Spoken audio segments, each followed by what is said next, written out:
Chapter 580. As far as the eye could see, there was only thick fog billowing above the residence of 9 Supremes. Even with the man's amazing cultivation base, he still could not see through the mystery within. The man could not help but be surprised. What was this place? Although he had heard all kinds of legends about this residence, he had always thought that they were just rumors and exaggerations. Moreover, the highest cultivation base of those who had invaded this residence had not even reached the heaven realm. With his profound cultivation base, how could he be compared to them? Even if he could not see through everything, he should be able to break through it easily. Now that he had seen it, he could not understand it. Could there be any treacherous and dangerous thoughts that had once again gained the upper hand? Out of caution, the man in black stopped the movement of the black clouds and stayed above the residence of 9 Supremes. He only drove a few black clouds into the residence of 9 Supremes. The few black clouds charged into the thick fog of the residence of 9 Supremes with a ferocious force, as if there was no obstruction at all. However, there was no obstruction at all. As the thick fog shook, the black clouds went in and out of sight. Like a clay ox entering the sea, there was no ripple at all. In fact, the fog seemed to have become even thicker. Strange. The man in black frowned, puzzled by the current situation. The earth-shattering force did not even break through the thick fog of the residence of 9 Supremes. However, when it came to this, he had to take action. He could not stay still, or all his efforts would be in vain. He mustered his mystical chi cultivation base and injected it into the Providence flag. Just as he was about to use it, he was surprised to find that there was another black cloud stretching out in the direction indicated by the Providence flag. Is the residence of 9 Supremes not the final destination? The man in black could not help being stunned. Wrong direction again? The man in black almost broke down. What was going on today? According to the records, the few times the Providence flag had been used, it had always pointed to the source. It could even find the person who would become the ruler of the world in the future, before a person had even made a name for himself. But this time, he made one misjudgment after another. This was the first time since ancient times. Moreover, according to the man in black's mystic technique, the providence of the residence of 9 Supremes was already sufficient. In terms of providence alone, it was many times denser than the providence of becoming the world's hegemon. It was so dense that even the Providence flag could not absorb a trace of it, which was shocking. Even if it was the providence of countries like Dongxian and Dayuan, as long as they activated the Providence flag, they could instantly absorb half of it. This was the first time that the Cosmos Luck flag was unable to absorb the Providence. However, the residence of 9 Supremes, which already possessed such a great fortune, was still not the destination. This was even stranger. However, judging from the current situation, the luck flag was pointing at a place with even more luck than this place. Could it be? This time, it was pointing at the true location of the master? However, who could have a providence stronger than the residence of 9 Supremes, whose providence was so strong that it was unparalleled? The ruler of a country, that is, the providence of Yutong's palace, or even slightly weaker. The world's hegemon cannot compare to the providence of the residence of 9 Supremes. Perhaps, even if the entire Tianqian continent was united 100 times, there might not be a providence like the residence of 9 Supremes. However, the providence of the residence of 9 Supremes is actually not as strong as the target over there. The man in black's eyes widened, and he could not help cursing. F***ck, could it be that the ruler of heaven is over there? However, as he thought about it, the man in black could not help but feel even more refreshed. The providence of the residence of 9 Supremes could not be plundered, because it was a natural building. However, although the providence was stronger than the residence of 9 Supremes, it was still a person. As long as this person died, all his providence would belong to the Cosmos Luck flag. That way, to himself and to the sect, the benefits would be too great. In addition, he was wary of the residence of 9 Supremes before him. Since the target was not here, there was no need to take the risk and waste his time. Although he was physically and mentally exhausted from the continuous consumption, the black-clothed man managed to pull himself together. With more than 80% of his cultivation left, He could fight against anyone in this world. Since the goal had been set, it would be better to finish it all in one go, so as to avoid any unforeseen events that might occur if the night dragged on would be long, and there would be more problems. No matter how strong your providence is, how can your physical strength compare to mine? Also, the target that the Cosmos Luck flag is pointing at this time is very likely to be the immortal, and this person is most likely the only surviving Supreme among the so-called 9 Supremes. In other words, what Supreme Cloud? The man in black muttered with a strange chuckle. I've searched far and wide for it, only to find it by chance. Supreme Cloud Yun Shao is famous for the clouds. It's only right that he dies because of the clouds. The dark clouds moved again, stretching towards the direction that the Cosmos Luck flag was pointing at. Now, the entire Tiantang city had been intimidated by the aura of the dark clouds that had appeared out of nowhere. Whether it was the Merciless Tower, the Hall of Crimson Blade, the Four Seasons Tower, or the concourse of the underworld, they were as silent as cicadas in winter, not daring to make the slightest move.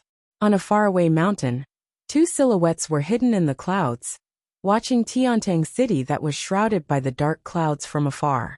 It looks like the school of Kismet State has reappeared. One of them smiled faintly. This is their usual trick to find the true Son of Heaven. It's just that it's been too long since he's appeared. If we were to analyze it in detail, it wouldn't be enough.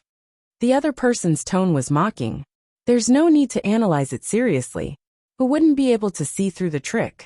It's nothing more than using the banner of the evil path to create a demonic aura and hide their true intentions. When the providence of this world has been determined, they'll appear as an otherworldly expert, an immortal on earth, to deceive the people and sway the rulers. With a little guidance, they'll achieve great things. It's a good trick.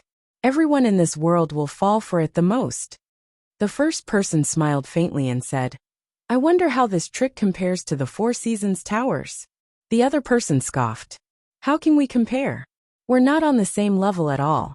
I'm ashamed to be compared to them. What they're doing is nothing more than to pursue a high status, to continue providence, to pass down their legacy, to keep their providence intact for tens of thousands of years. That's all there is to it. Look at us. On the other hand, what we're pursuing is our own achievements, to be immortal, to live as long as heaven and earth, to share the same breath as the sun and the moon. The difference between us can't be measured at all. The person said with disdain. I even suspect that there's no one in the school of Kismet State who actually knows that there's a true God in this world. The first person shook his head and chuckled. If they knew, they wouldn't have done this. The essence of what they're doing is to position themselves as an existence that controls the flow of providence in this world. How is that different from a human god or an immortal on earth? You're right, the person behind him said. However, their providence detection has a high chance of helping us locate Supreme Cloud's exact whereabouts. The person from before shook his head and said, You're too optimistic. The Cosmos Luck flag is a great ominous object. When it's used, not only will it consume the karmic luck of the messenger's own karmic luck, cultivation and karmic luck, even the people and things the messenger encounters along the way will have their karmic luck seized. With the might of the black clouds that cover the sky, even if we're beneath the black clouds, we'll still have a portion of our karmic luck absorbed. Originally, luck is the most illusory thing. For normal people, it doesn't matter if some luck is sucked away. However, for people like us who wholeheartedly pursue the great Tao, if we don't have a certain amount of luck to suppress ourselves, when the gate of immortality opens, we might regret it for the rest of our lives, because we lack a little bit of luck. This is the fundamental reason why we've never truly stepped foot into the mortal realm and provoked karma. We can't forget it at any time, nor can we ignore it. In spite of this, our actions against the 9 Supremes have long provoked the world's quarrels and even caused great karma. The other person was rather doubtful. That's why we can't have our providence sucked away. The first person said faintly, When you advance another half a step and truly experience it yourself, you'll naturally understand. However, if you can't take this half a step, you'll never be able to advance an inch for the rest of your life. The last person frowned deep in thought. Of course I know that. But that's just how I am. It's fine usually, but once things get out of my control, I can't help but be anxious. There's nothing I can do about this. The first person smiled faintly and said, "Where there's a will, there's a way we can try." "What way? Tell us quickly, don't keep us in suspense." The other person asked anxiously. The first person chuckled and said, "When this is over, find a lake without any fish and fish for a few years using ordinary methods. When you can sit there continuously for half a month without catching a single fish or practicing to bite the bait even once. But you are still content, not anxious, not impatient, calm, and waiting motionlessly." He smiled meaningfully and said, "Then your temper will have changed, at least 30%. The other person's expression turned bitter. "Well, will this work? I say, old age, you can't trick me." The first person smiled. "I can swear a heavenly oath about this. It's just a few years to prove it, why not give it a try?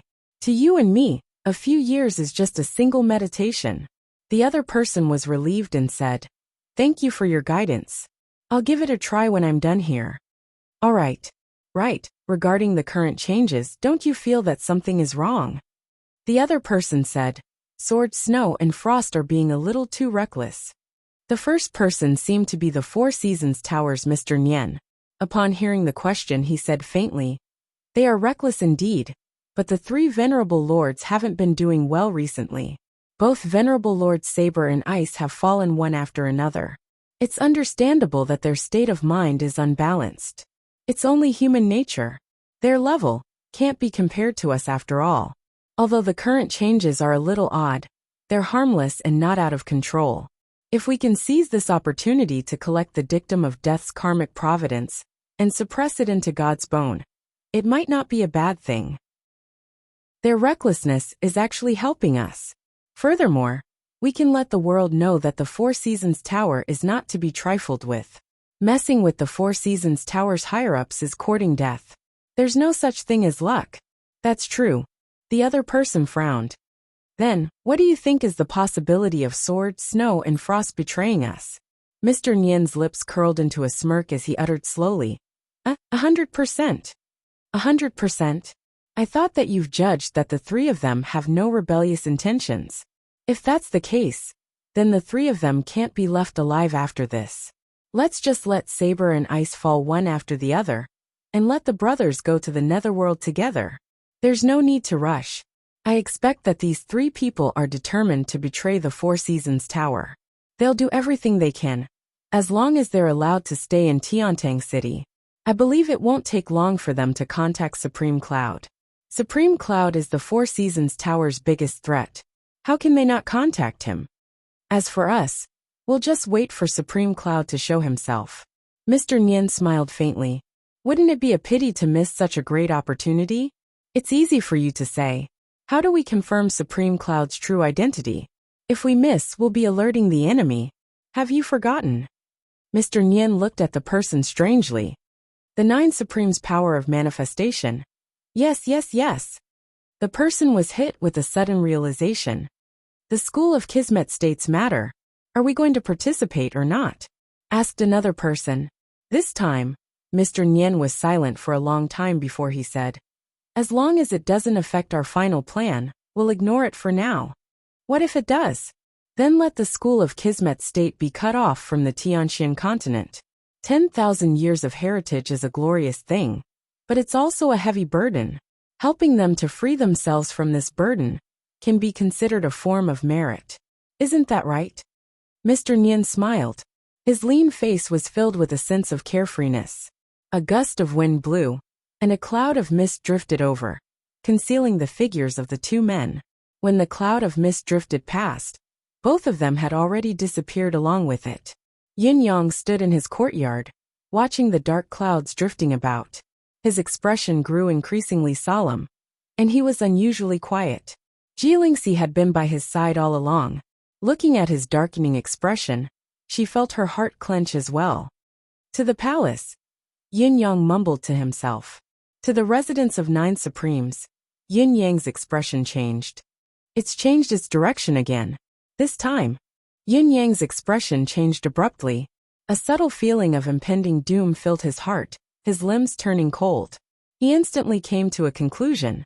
This black cloud was actually looking for him. It had to be.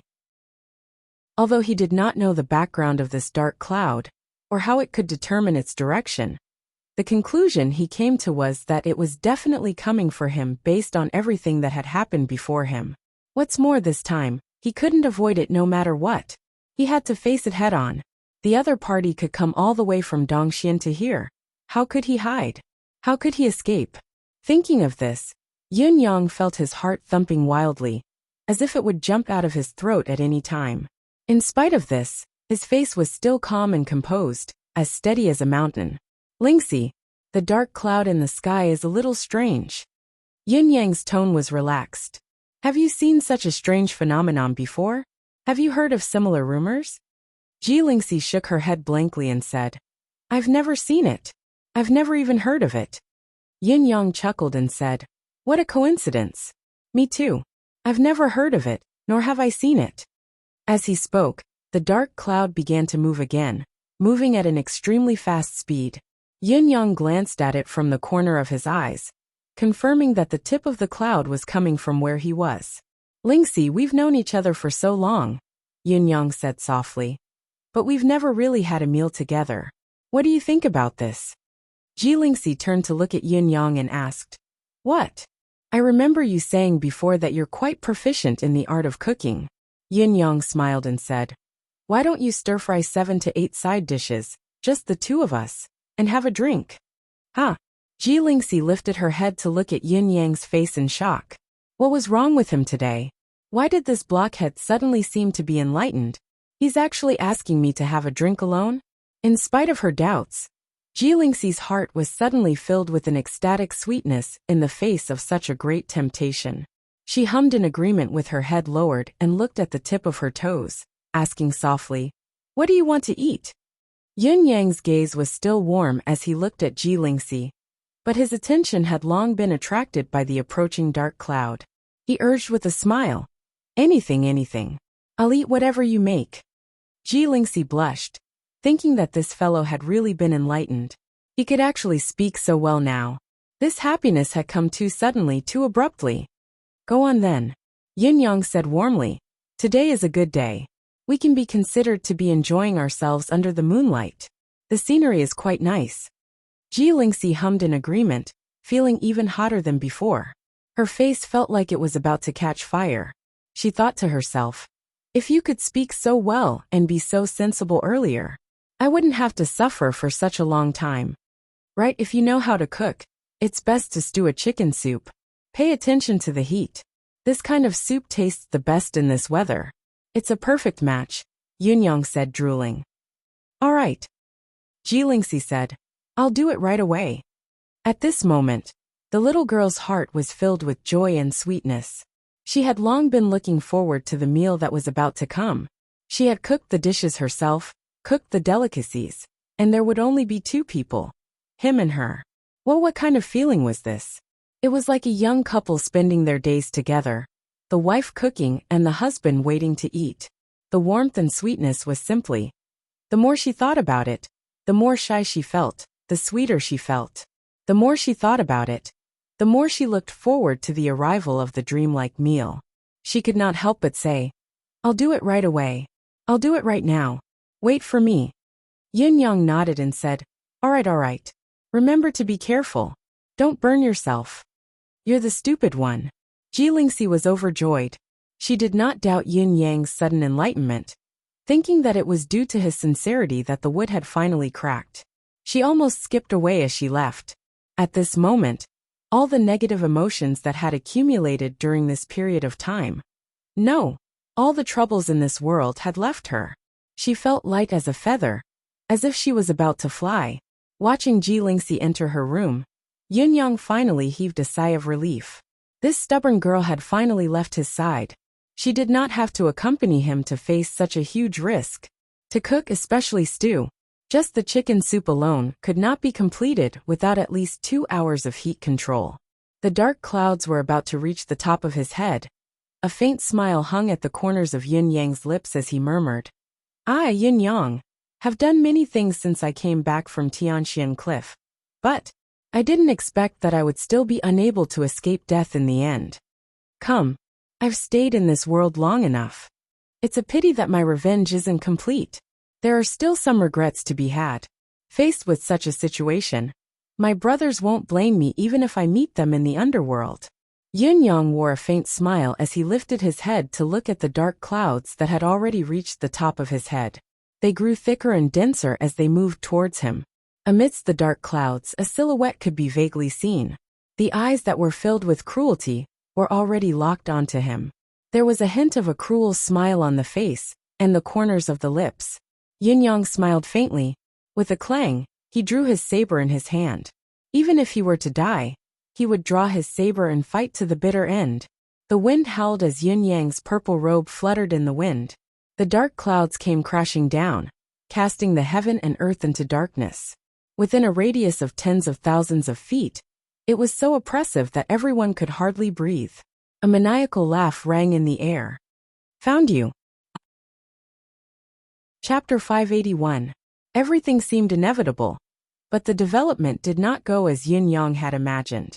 According to Yun Yang's imagination, the dark clouds in the sky should have been like a mountain crashing down on his head, crushing him into a puddle of flesh, and killing him once and for all with the momentum of the dark clouds that had come so swiftly and with such a majestic aura. After all, this was the most direct, most effective, and most satisfying method. With Yun Yang's cultivation base and ability, he could only await his death if the other party were to do so. There was no room for him to put up a stubborn resistance. How could there be room to defend against such a huge mountain of clouds? However, the reality was that the dark clouds that filled the sky suddenly disappeared the moment the dark clouds came crashing down. Yes, the dark clouds that had filled the sky and covered more than half of Tiantang City had actually vanished in the blink of an eye. The sky was once again clear and bright, with white clouds drifting leisurely. Everything was clear and bright. The sudden change was like heaven and earth losing their order. It had suddenly gone from the darkest night to the brightest day. It had only been a moment, but the heaven and earth had been turned upside down. Black and white had been reversed.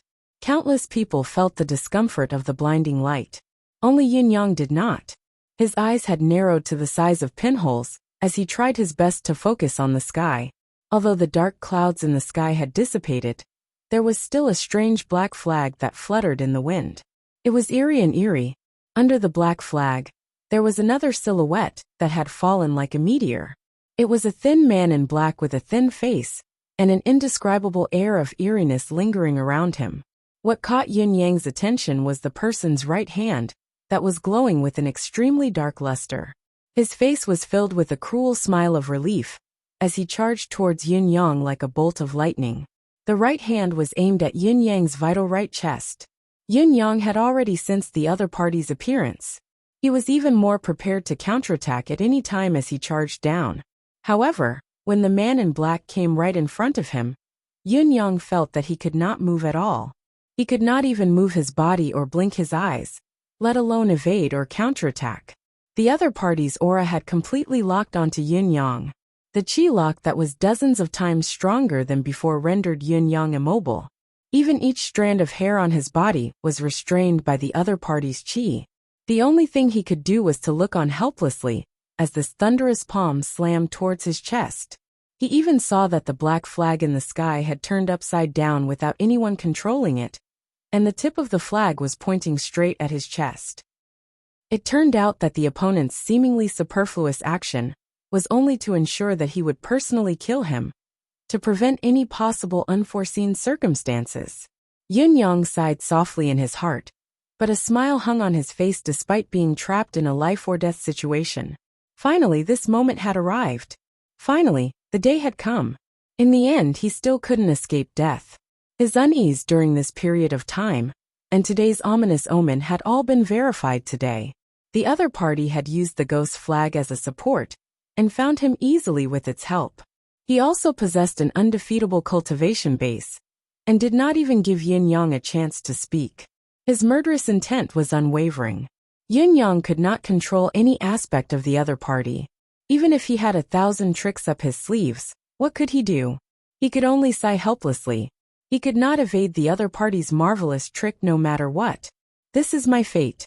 It ends today. Yin Yang smiled, his expression returning to indifference as he stared at the man in black, who was descending from the sky. He waited quietly for his impending doom. Yin Yang had never been someone who was willing to give up or give up willingly. However, the person who had come to attack him was unfathomable. Just the aura that descended from the sky, the domineering ability that controlled the dark clouds for thousands of miles, and the marvelous trick that restrained Yin Yang, was probably no weaker than Ling Xiaozui and the others. Even if there was still a gap, it was extremely limited. He was definitely not someone he could fight against. To die in the hands of such an unparalleled expert in the end, I, Supreme Cloud, have lived up to my name. What's the saying again? The legend has been written, and today is the chapter that ends.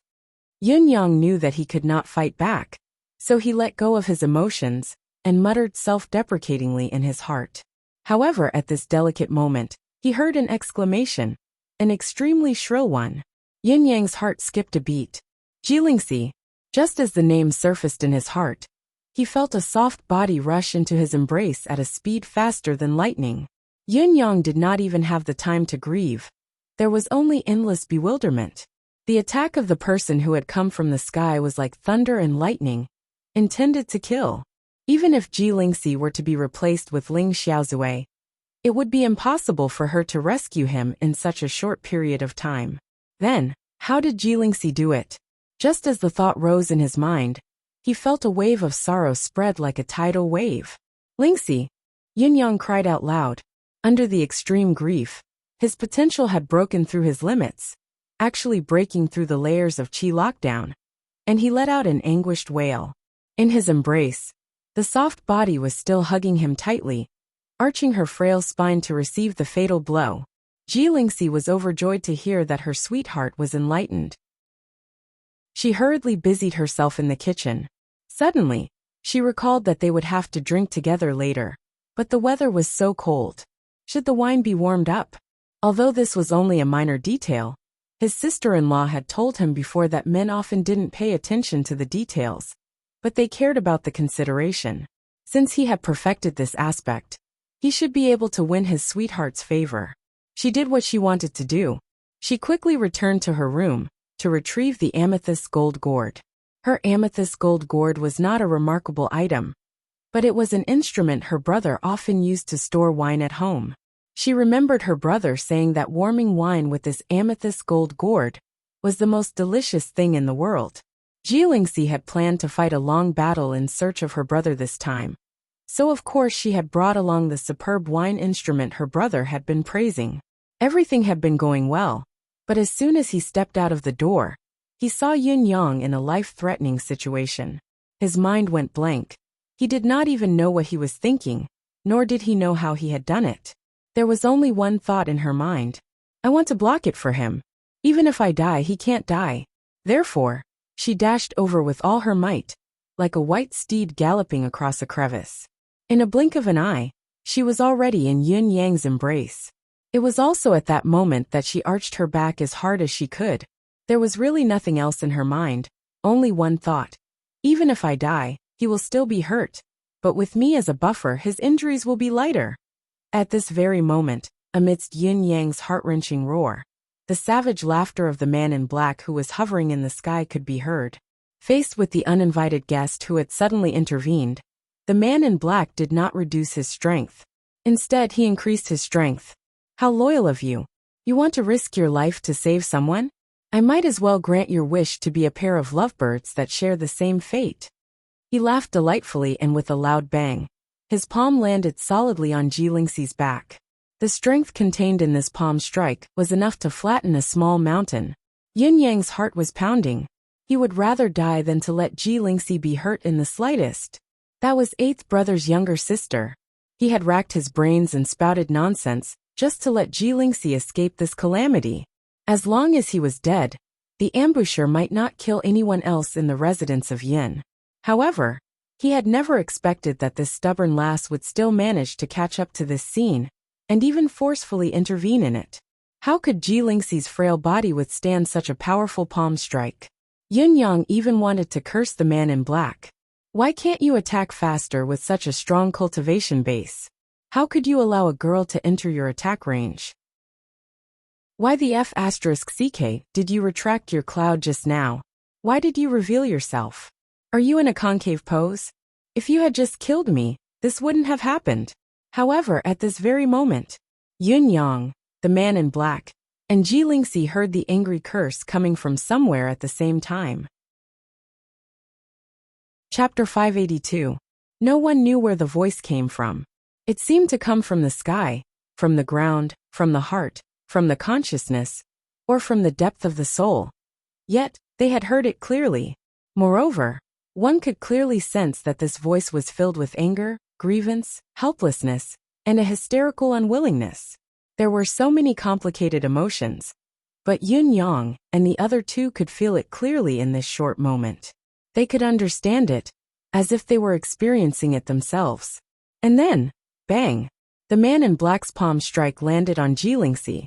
Ji Lingxi grunted immediately, while Yun Yang felt an immensely powerful force coming at him at the same time. Both of them closed their eyes at the same time. They knew that they would die without a doubt. There was no chance of survival. However, just as Yun Yang closed his eyes, he seemed to see something right before he closed them, causing him to snap them open again. The word snap was used because the speed and haste with which Yun Yang opened his eyes had reached its peak. More than anything else, it was shock.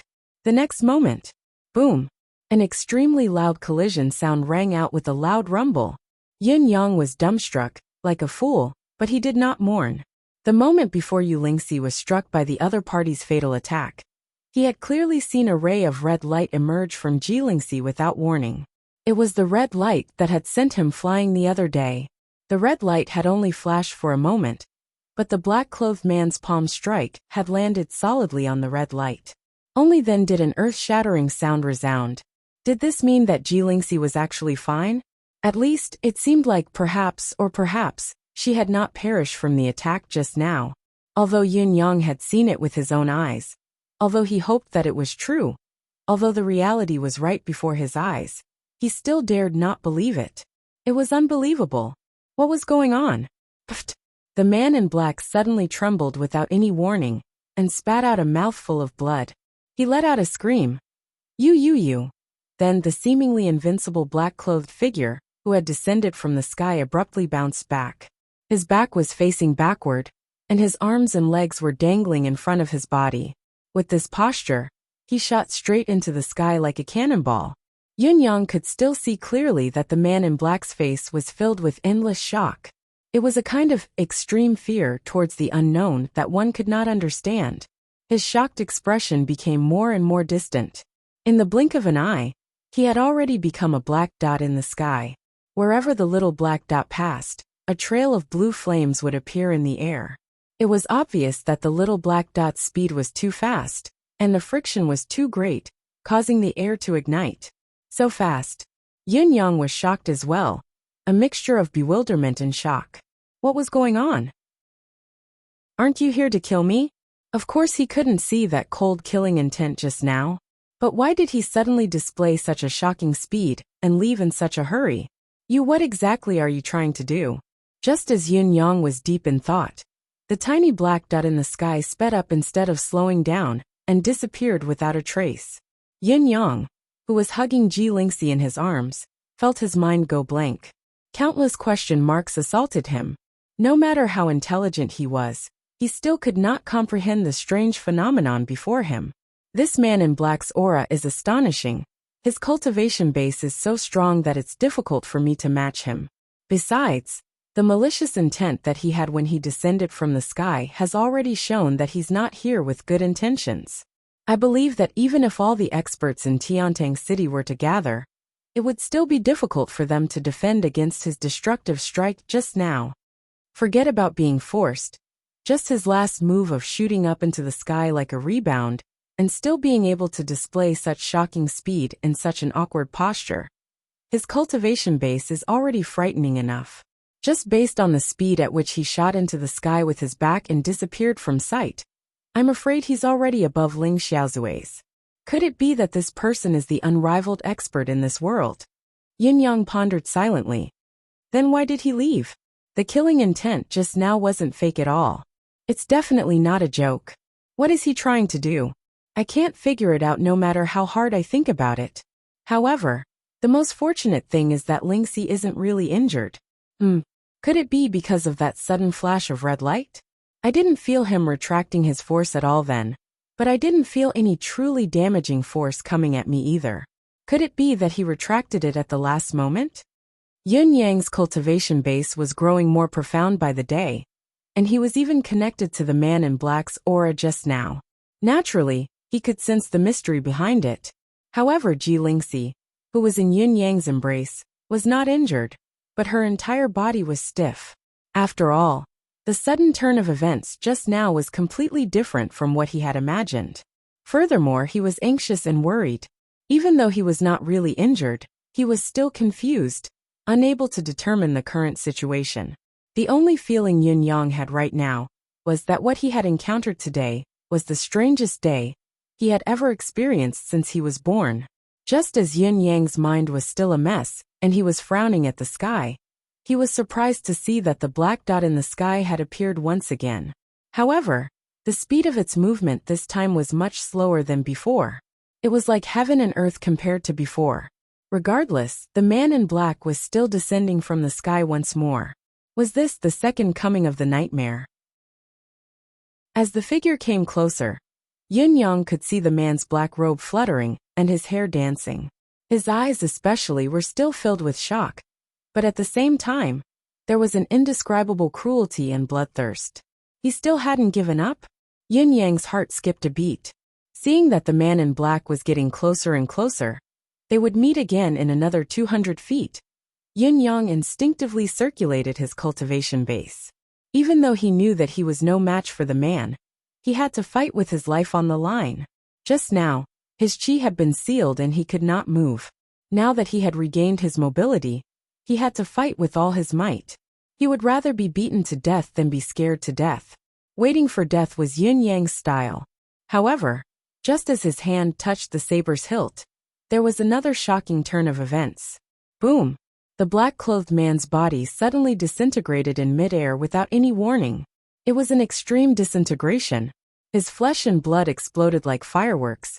Then the exploded flesh and blood shattered bit by bit in the air like snowflakes, then exploded again. Yin Yang rubbed his eyes. I must have seen it wrong. However, when he looked again after rubbing his eyes, he realized, the sky was blue, the wind was light and the clouds were light. It was a cloudless day in broad daylight, extremely radiant and enchanting. Then there was nothing. Yin Yang's jaw dropped in shock. Disappeared? Nothing more? Did I see it wrong? That person had left just now. Was it just my imagination that he would come back? Or with a soft whooshing sound, the black flag that hovered in the sky seemed to have lost some sort of support, falling in a crooked manner. As it fell, it grew smaller and smaller, turning into a small black flag the size of a palm. With a plop, it stabbed into the ground in front of Yin Yang. The flag drooped, no longer carrying its previous demonic brilliance. Yin Yang lowered his head in a daze, staring at the small flag blankly. At that moment, there was only one feeling, like a chicken that had lost a battle, a dog with its tail between its legs, or a quail that had frozen in the snow. That was probably the feeling. It was lifeless. Yin Yang's mind went blank once again. This was even more unthinkable than unthinkable. Was this the enhanced version of the unbelievable? Please, who can tell me what exactly is going on? Just as Yin Yang was lost in his thoughts, he suddenly recalled the inexplicable curse that had been uttered earlier. F***CK. Dog ant. Yin Yang could not help murmuring. What does this mean?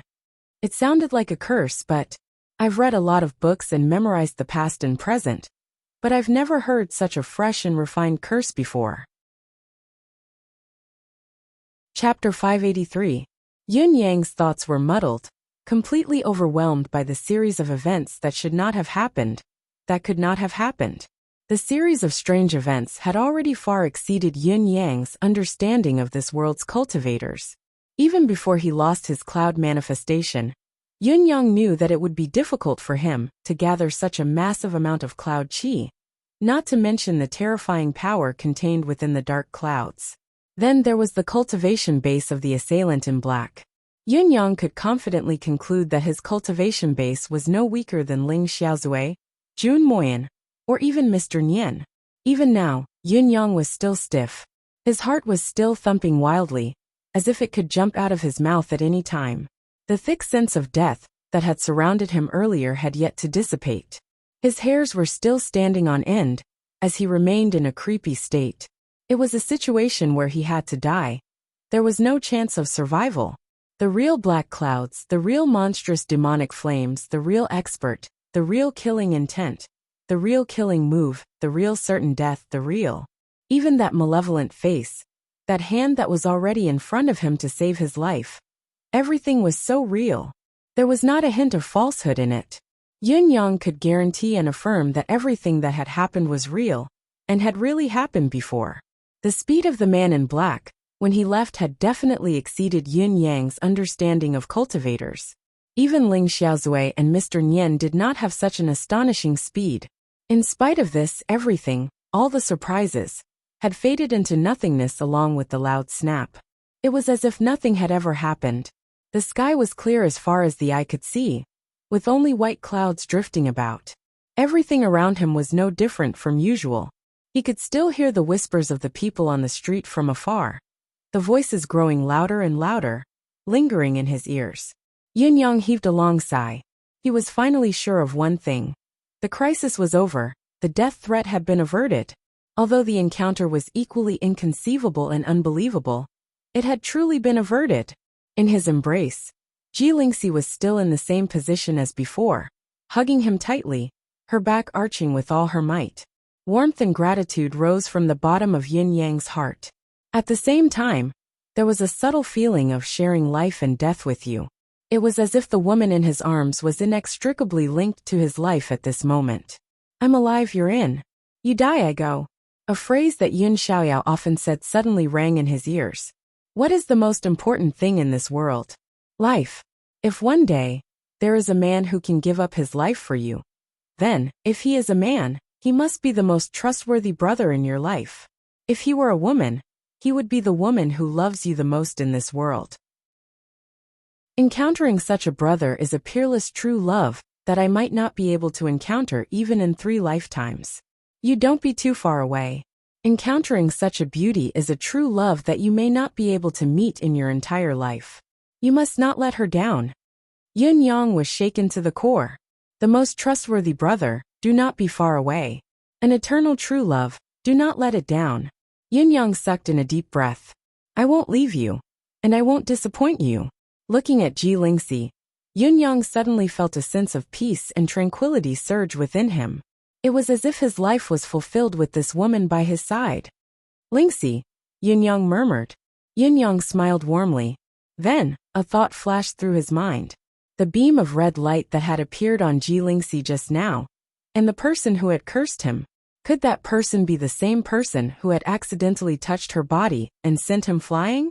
However, this thought only lasted for a fleeting moment. It did not matter whether it was true or not. It really did not matter. The source of the red light was not something he could fathom.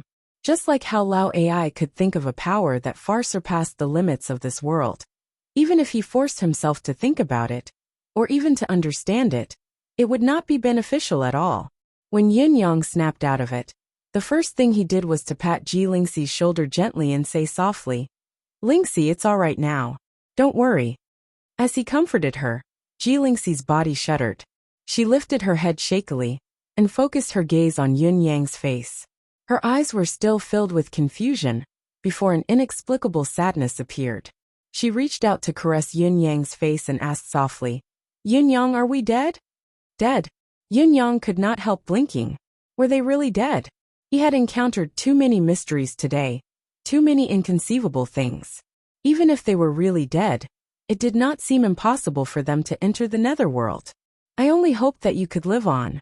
I didn't expect that we'd still die. Are we in the netherworld now? Ji Lingxi said sadly. It's not very cold here. Where's the ghost servant? I don't want to drink Meng Po's soup. I don't want to forget you. Yin Yang coughed and said rather strangely, It's not cold here to begin with. Ji Lingxi was still in his embrace, looking a little dazed and content as she said faintly, Although we're dead, as long as I'm with you, I'm not afraid of death. She bit her lip as if she was making an important decision. Thinking that they were already dead anyway, she mustered her courage and said, Yun Yang, actually, I don't want you to be my elder brother. I don't want you to be my younger brother either. I like you. Now that we're both dead, we don't care about these things anymore. Ji Lingxi lifted her head bravely and looked at Yun Yang's face. She said resolutely, I don't want to be your younger sister. I want to be your wife. I don't want you to be my elder brother. I want you to be my husband. Since she had started the conversation, she tossed aside all her shyness and spoke the most difficult words out of her mouth in one breath. It was as if she had rehearsed this speech countless times in her mind. However, when Yun Yang heard what she said, it was like a bolt from the blue. Yun Yang's mind, which had just regained its clarity, was once again filled with buzzing noises. Of course, Yun Yang was not a fool. How could he, who was known as supreme wit, be slow-witted? It was just that ever since he had to bear the burden of so many blood feuds, he had long removed romantic relationships from his life. How could he have a family without exacting his revenge? If he still had the thought of finding a wife and living happily together at such a time, how could he face his brother's souls in heaven? Therefore, once Yun Yang felt any signs of it, he would cut it off as soon as possible. In fact, when Ji Lingxi had left Tiantang City, Yun Yang had already felt it. Despite the bitterness in his heart, he had still let her go resolutely. There was also Shangguan Lingxiu. Yutang's military had come to the conclusion that the former's victory in the eastern border could guarantee at least 10 years of peace. Therefore, Lady Shangguan had slowly unveiled the layer of friendship she had hidden in her heart during this period of time. Yun Yang had even avoided meeting her. Shangguan Lingxiu had come to the residence of Yun a few times, and only met her 6 nephews each time. She had never failed to see Yun Yang. Previously, when Yu Rulan was still around, she had tried her best to pull Ji Lingxi and Yun Yang together. But Yun Yang had only pretended to be ignorant. Even when he was faced with Ji Lingxi's indirect tantrum, Yun Yang still had the part of being a novice in the field of love, but more of it stemmed from the fact that he had subconsciously shielded himself from that aspect. He had pretended to be ignorant the entire time, and never made things clear. Now, however, all the pretense, all the evasion, and all the confusion had vanished into thin air under Ji Lingxi's shameless words. Recalling how Ji Lingxi had looked bashful and happy when she heard that he had taken the initiative to invite her for a meal, the way she had pondered when she heard what he wanted to eat later, when she saw that he was in danger, she had charged over without a care for her own life. She had used her body to block Yun Yang, arching her weak back as if her life depended on it. All she wanted was for Yun Yang to suffer less damage. And now, in her infatuation, she had thought that both of them would die together. But she had spilled out all the words that she had been too embarrassed to say, just to fulfill her daughter's infatuation at the very last moment. Marquis Yun's words. The scenes kept flashing before Yin Yang's eyes. Yun Yang was overwhelmed with emotion, his mouth parched. Everything that had happened in the past had shown that he was far more important than herself in Ji Lingxi's heart. Much more important. For him, she would not hesitate to sacrifice her own life. She had buried these feelings deep within her heart. It was only now, when she thought that both of them were dead, that she could finally speak her mind without any reservations. Yun Yang felt a soft warmth in his heart. It was a warm, sour happiness. It was as if at this moment in this world, he had become a part of it. It was as if he, who had always been alone, finally had a family and a home. It was probably the sour happiness that Yun Yang had yearned for in this lifetime, but had never been able to attain. He hugged Ji Lingxi gently and said softly, Actually, Before he could finish, he felt his mouth parched and swallowed subconsciously. Ji Lingxi was still in his embrace with her head lowered, her heart beating like a drum as she waited for him to continue. Yun Yang swallowed a few times, wanting to say that he wouldn't let her down, that he liked her very much too, that he wouldn't leave her. Wait a minute. He had rehearsed it 1,000,000 times, but when he blurted it out, he continued dryly. Actually, we're not dead. I've written this chapter 3 times. I've gone through Yin Yang's psychological journey countless times. Perhaps someone will say that it's lousy, but I've thought about it in a contradictory manner and deleted countless sweet words before finally writing this chapter. I've thought about it for a long time. Really accept it? Not accept it. But I think that Yin Yang is feeling very conflicted and complicated now. He doesn't even know what he wants, or what he should want. That's why I've written it this way in the end. There's not much content in this chapter, but I think that it would take more than tens of thousands of words to decipher it. My personal opinion, don't criticize if you don't like it. Chapter 584. Jilingxi lifted her head abruptly, her eyes flickering with extreme shyness, shock and fear. There was also a lot of confusion, anxiety, and confusion mixed within. She extended her hand gently and murmured, "He's not dead." "How?" Her hand caressed Yin Yang's face. It felt warm. Then she touched her own face. It was warm as well, even a little scalding. Soon after, he twisted his thigh forcefully, and a piercing pain immediately assaulted his heart. Everything was clear. He really was not dead. Ah. Jilingxi screamed and struggled out of Yin Yang's embrace. She lifted her head to look at the sun, then lowered it to look at her own shadow. Her hands touched herself frantically, looking at the clothes on her body. Jilingxi covered her face and disappeared from where she was with a twist of her waist. Even Yin Yang had to be impressed by the exquisiteness of his Qigong skill. It was truly a sight to behold. Bang! The door to the east room slammed shut. The force of the slamming door was so strong that even the ground seemed to tremble. Jilingxi's stomping of her feet in embarrassment could be heard from behind the door. I'm so embarrassed. He's not dead. How can he not be dead? Somewhere. Someone was pulling his own hair in a frenzy. I'm so angry, so angry, so angry. A punch was thrown. In the faraway sky, a star that was initially twinkling suddenly exploded, turning into cosmic dust. Someone beside him comforted him. What are you doing? You should be happy now. Our daughter has good taste. She's generous and bright. A certain someone was still looking like he wanted to kill someone. His expression was ferocious, as he jumped up and down in the air. I've raised this cabbage for so many years. I want to slaughter that pig. I must slaughter that pig. Behave yourself, a woman's voice bellowed. Who do you want to kill? Tell me, who do you want to kill? A certain someone's expression instantly regained its clarity. He clasped his hands behind his back, and with a dignified demeanor he said in a deep voice, Old 8, Old 9, let's go play cards with Big Boss. It's a good thing to win some money. When he spoke, he seemed refreshed, graceful, and boundlessly warm. The two people next to him held back their laughter and said, Go ahead, your sisters-in-law are waiting for you. A certain someone had gone berserk again. His previous imposing manner had vanished in an instant, and he seemed to have revealed his true colors. Whoever goes is an idiot. In the courtyard, Yin Yang felt an emptiness in his embrace. The person who had been in close contact with him was long gone. Shifting his feet, he turned around and muttered, He really didn't die. It turned out that someone's condition wasn't much better than the beauty's. Only now did his incredulous thoughts get confirmed. Then, a certain someone could not help but recall Jilingxi's performance just now and chuckled. Little girl. A certain someone tilted his head. It was undeniable that there seemed to be something more in his heart. It was a kind of warmth, dependence, and gentleness. Was it the emotion that he had been pursuing the most in this life, but had never been able to obtain it? Heh.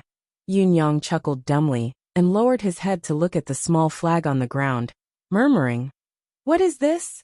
It looked like something great and grand, but why is it so pathetic now? His memory should not be wrong. This was the huge black flag that had been with the mysterious and powerful man in black. It seemed to be a treasure. The man in black had soared into the sky. He should have exploded into the sky. He should be dead now, right? It was because he had died and perished that this little flag had shrunk and fallen. Yin Yang bent down and picked up the little flag, turning it around to study it carefully. This little flag really looks a little eerie.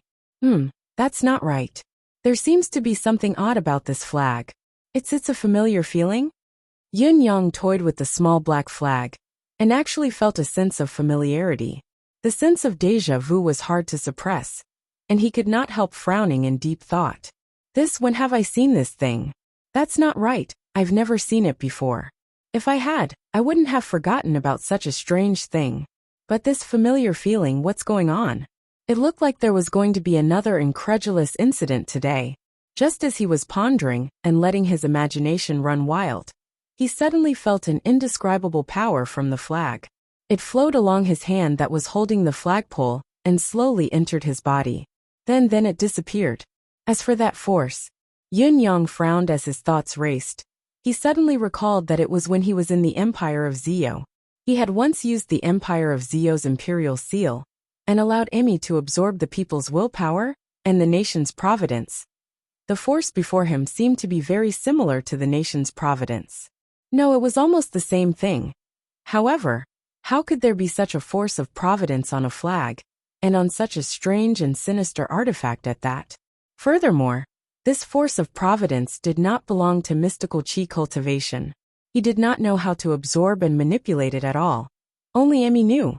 Why would it take the initiative to absorb it now? Could it be that Emmy had woken up? Yin Yang was shaken. He called out to it a few times, but realized that it was all for naught. Emmy was still uncontactable. In spite of this, Yin Yang was shocked to realize that the energy that was similar to the power of providence was separating more and more from the flag, flowing into his body bit by bit. Yin Yang then stuffed the tiny flag into his embrace. Since Emmy needed this, he would absorb it as much as possible. It was something that came to him for free anyway. It would be a waste if he did not use it. However, what exactly was this thing? As time went on, Yin Yang realized that the tiny flag would initially release a stream of air the size of a strand of hair, absorbing it bit by bit. As time went on, the flow of the force of providence grew larger, gradually turning into a trickle, before gradually transforming into a torrential river. It was like rivers converging into the ocean, rivers converging into a river. When the afternoon came, Yin Yang took out the tiny flag again, wanting to fiddle with it and study it. Just as he took it out, the tiny flag turned into dust with a loud crack and slowly dissipated, never to be seen again. Yin Yang stared at the black shards that were almost invisible on the ground with a dumbfounded look and murmured, "Gone? Gone just like that? How could it be gone?" Yin Yang's heart was truly pained. This was obviously an incredible treasure. In fact, anything that could store providence, and even manipulate it, were all rare treasures that were hard to come by. How? How could it be gone in less than an afternoon, when it had been in his embrace? What a pity, what a pity! Yin Yang sighed, his tone still filled with regret. If he was not mistaken, this tiny flag was the culprit that allowed the other party to find him directly. Even if the treasure of providence was not taken into consideration, the fact that this tiny flag could allow the other party to locate him accurately among the tens of billions of people in the continent was already a heaven-defying ability. As long as this tiny flag remained in his hands, it would be even more impossible for others to find him. In addition, it came with a large amount of providence. It was indeed a superb item. Just as he was feeling pleased with himself for understanding it, he realized that the treasure had already turned into dust. It was such a waste of God's gift. His frustration was indescribable. Chapter 585. On the hill outside the city, the man in white from the school of Kismet State, who had appeared once before, stood up abruptly. His expression was filled with disbelief, extreme shock, and indescribable anger and sorrow. Elder Yin and the Providence flag's aura have both disappeared. At this moment, his face was as pale as a sheet of paper. There was even panic and helplessness in his expression. What did it mean that their auras had disappeared at the same time? He knew it very well. Although a skilled cultivator had the ability to suppress, or even temporarily erase their own aura, and a spiritual artifact had the ability to conceal itself, there could only be one situation when both disappeared at the same time. The man was dead, and the flag was destroyed. Only when both of them perished would their auras disappear. Other than that, there was no other possibility. However, what cultivation base does Elder Yin possess? Even if we were to go through all the experts in this world, he should be among the top of the world. Even if Ling Xiaozui and Duga Cho were to join forces, the most they could do was make Elder Yin retreat. It would be difficult for them to kill Elder Yin. Who is it? Who is it that had such an ability to completely annihilate Elder Yin? The Providence flag is a spiritual artifact of providence that stabilizes the continent's providence. It has never been damaged for tens of thousands of years. In the truest sense, it's impervious to weapons, water, and fire. Even if lightning strikes, it won't be able to damage the Providence flag. How could it be? What the hell happened? The eyes of the white-clothed man were filled with deep fear, because he thought of something else. If the person who could easily kill Elder Yin and damage the Cosmos Luck flag wanted to kill him, it would probably be much easier than killing a chicken. Oh my God! The man in white paled. I must report this to the school immediately. That's right. I didn't ask why Elder Yin would suddenly bring the Cosmos Luck flag here. Could the purpose of his trip be the source of his injury? Throughout the day, Yun Yang had been shocked, bewildered, enthralled, shocked, and regretful due to the many changes that had taken place. He had tasted a multitude of emotions that were tangled and complicated. It was rare for him to be at peace. However, the others were equally overwhelmed with emotions. The black cloud suddenly disappeared. It came extremely abruptly and aggressively, covering the heavens and earth, but it retreated even more abruptly, even more inconceivably. That process really only lasted for a moment, and then it was over. The whole of Tiantang City could not help feeling strange, surprised, and incredulous. All the people of the Jianghu, the assassins, and the sects were all in a state of confusion. No one understood what was going on. However, everyone was sure that something must have happened. Just now, when the Black Cloud Emperor descended, everyone felt that unparalleled and irresistible peerless power. It was real and not an illusion. But why did the source of such power suddenly disappear? Nanshan Hill outside the city, the two figures sensed that the aura of the Cosmos Luck flags in the city had disappeared, and they appeared at the same time. The two of them looked at each other and saw the deep fear in each other's eyes. It was an emotion that had been separated from them for far too long. Even when they had faced the 9 Supremes back then, they had never felt the slightest bit of fear despite finding it tricky and difficult to handle. Yet now they were actually afraid. He's been killed. Mr. Nian sucked in a deep breath. His voice was extremely grim. It sounded like a question, but it also sounded like an emphasis. It's not as simple as being killed. He didn't even have the strength to fight back. He was killed in a single move. The other person's gaze was flickering. He felt goosebumps all over his body. This fellow came here openly, obviously looking for trouble. He was already prepared to fight. It's impossible for him to be ambushed, and no one from Yutong can ambush him. Mr. Nian enunciated each word clearly. Even if it's an ambush, to be able to kill him in a single move, what level of ability does one need? The other person said, this fellow's skull may not be very bright, but his true cultivation base is slightly lower than ours. But it won't be too much lower. At the very least, both of us can only defeat him, but we can never kill him. When it comes to killing him, let alone one of us, we might not even be able to do it even if we join hands. As for ambushing him, if we join hands to ambush him, we can injure him severely or even kill him. But to actually kill him in a single move, this... Mr. Nian furrowed his brows and said, this is truly unbelievable. If the person who killed him were to face us. The other person's face was rather pale, as he subconsciously voiced the question that had been lingering in his mind. The same. Mr. Nian was very certain. There's only death. There's no chance of survival. There's actually such a strong person in this world? How is this possible? What's more frightening is that this person must be in Tiantang City. The other person's face was pale. Why have we never heard of him before? Mr. Nian did not answer the question. It was a silly question. If such an expert were to intentionally conceal himself, who would be able to find him? What I'm concerned about now isn't who this person is. I'm more concerned about whether this person is acting, because the fool from the school of state's Kismet state has forcefully broken the providence of this world, or because of some other reason. No matter what, both of us can't enter Tiantang City, Mr. Nien said. Let's wait and see for now. Let's see how things develop. But if we don't go in, I'm afraid that our tower's forces in Tiantang City won't be a match for the combined forces of the world's assassins, the other person said worriedly. A wise man doesn't stand under a collapsing wall. Our own safety is the most important, Mr. Nien said. Besides, perhaps our strength will attract that person's attention more easily. At most, we can bring out some of your hidden strength. I believe that will be enough. The other person chuckled bitterly. Old man, what about your own strength? Mr. Nien said coldly. The entire Four Seasons Tower is my strength. The other person choked on his words and could not help muttering. We're all the same. What's with the pretense? Mr. Nien's cold gaze was directed over. I'll just send a few more men. The dark clouds came and disappeared abruptly. The entire process was filled with a sense of mystery and terror. It was thought-provoking and thought-provoking.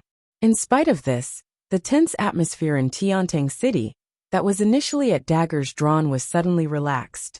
Whether it was the assassins, the Four Seasons Tower, or the princes who had their own agendas, they instinctively chose not to make a move, despite not understanding what had happened.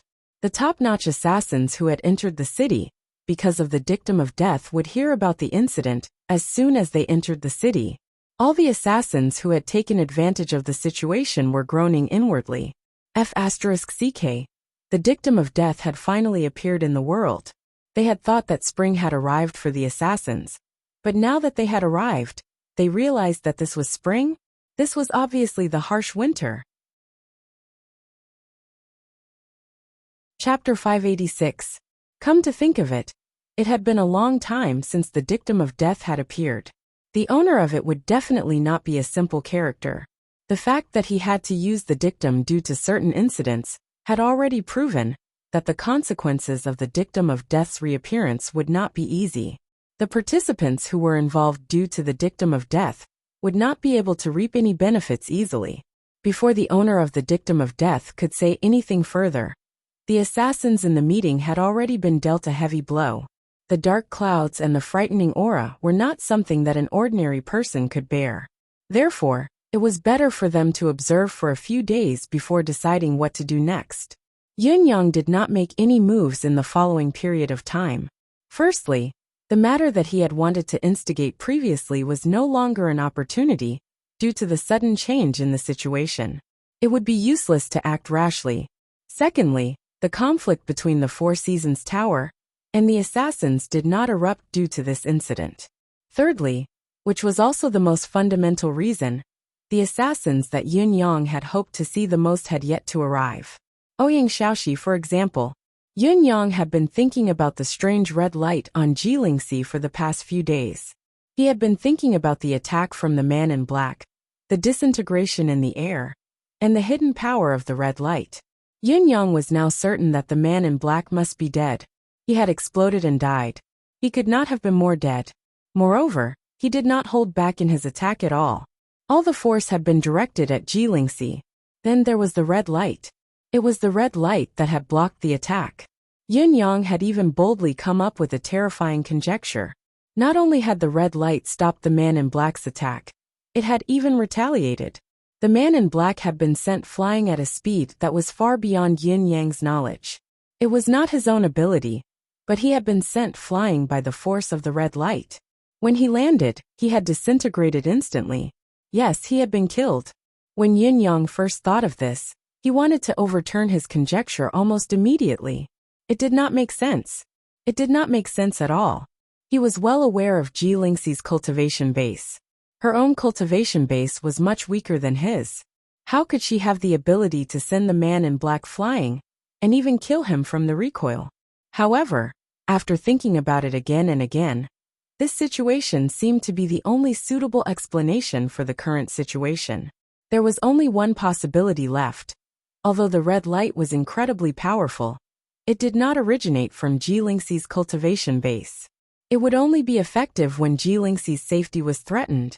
Thinking of this, Yin Yang broke out in a cold sweat. He recalled how he had been flung away the other day, and thought about what had happened to the man in black. Had he almost followed in the man's footsteps that day? No, according to the time, it should be said that he was the one who helped the black-clothed man fight the Yellow Springs. As Yin Yang calmed his thoughts and steadied himself, he began to wonder what the red light was, and how it could possess such terrifying power. Yin Yang could not figure it out no matter how hard he thought about it. The only thing he knew was that Jilingxi's identity was probably very, very special. As the person directly involved, Jilingxi did not even know about the existence of the red glow. The red light must have been cast by an unparalleled expert, whose level Yin Yang could not fathom at his current stage. It was set up specifically to protect her. It might not appear normally, but when there was a threat to her reputation or her life, the red light would appear automatically. Up until now, the red light had appeared twice. The first time was when Yin Yang and Jilingxi had accidentally touched each other on the same bed. And then the red light had appeared. This time, the strength of the man in black had reached a level that could threaten Jilingxi's life.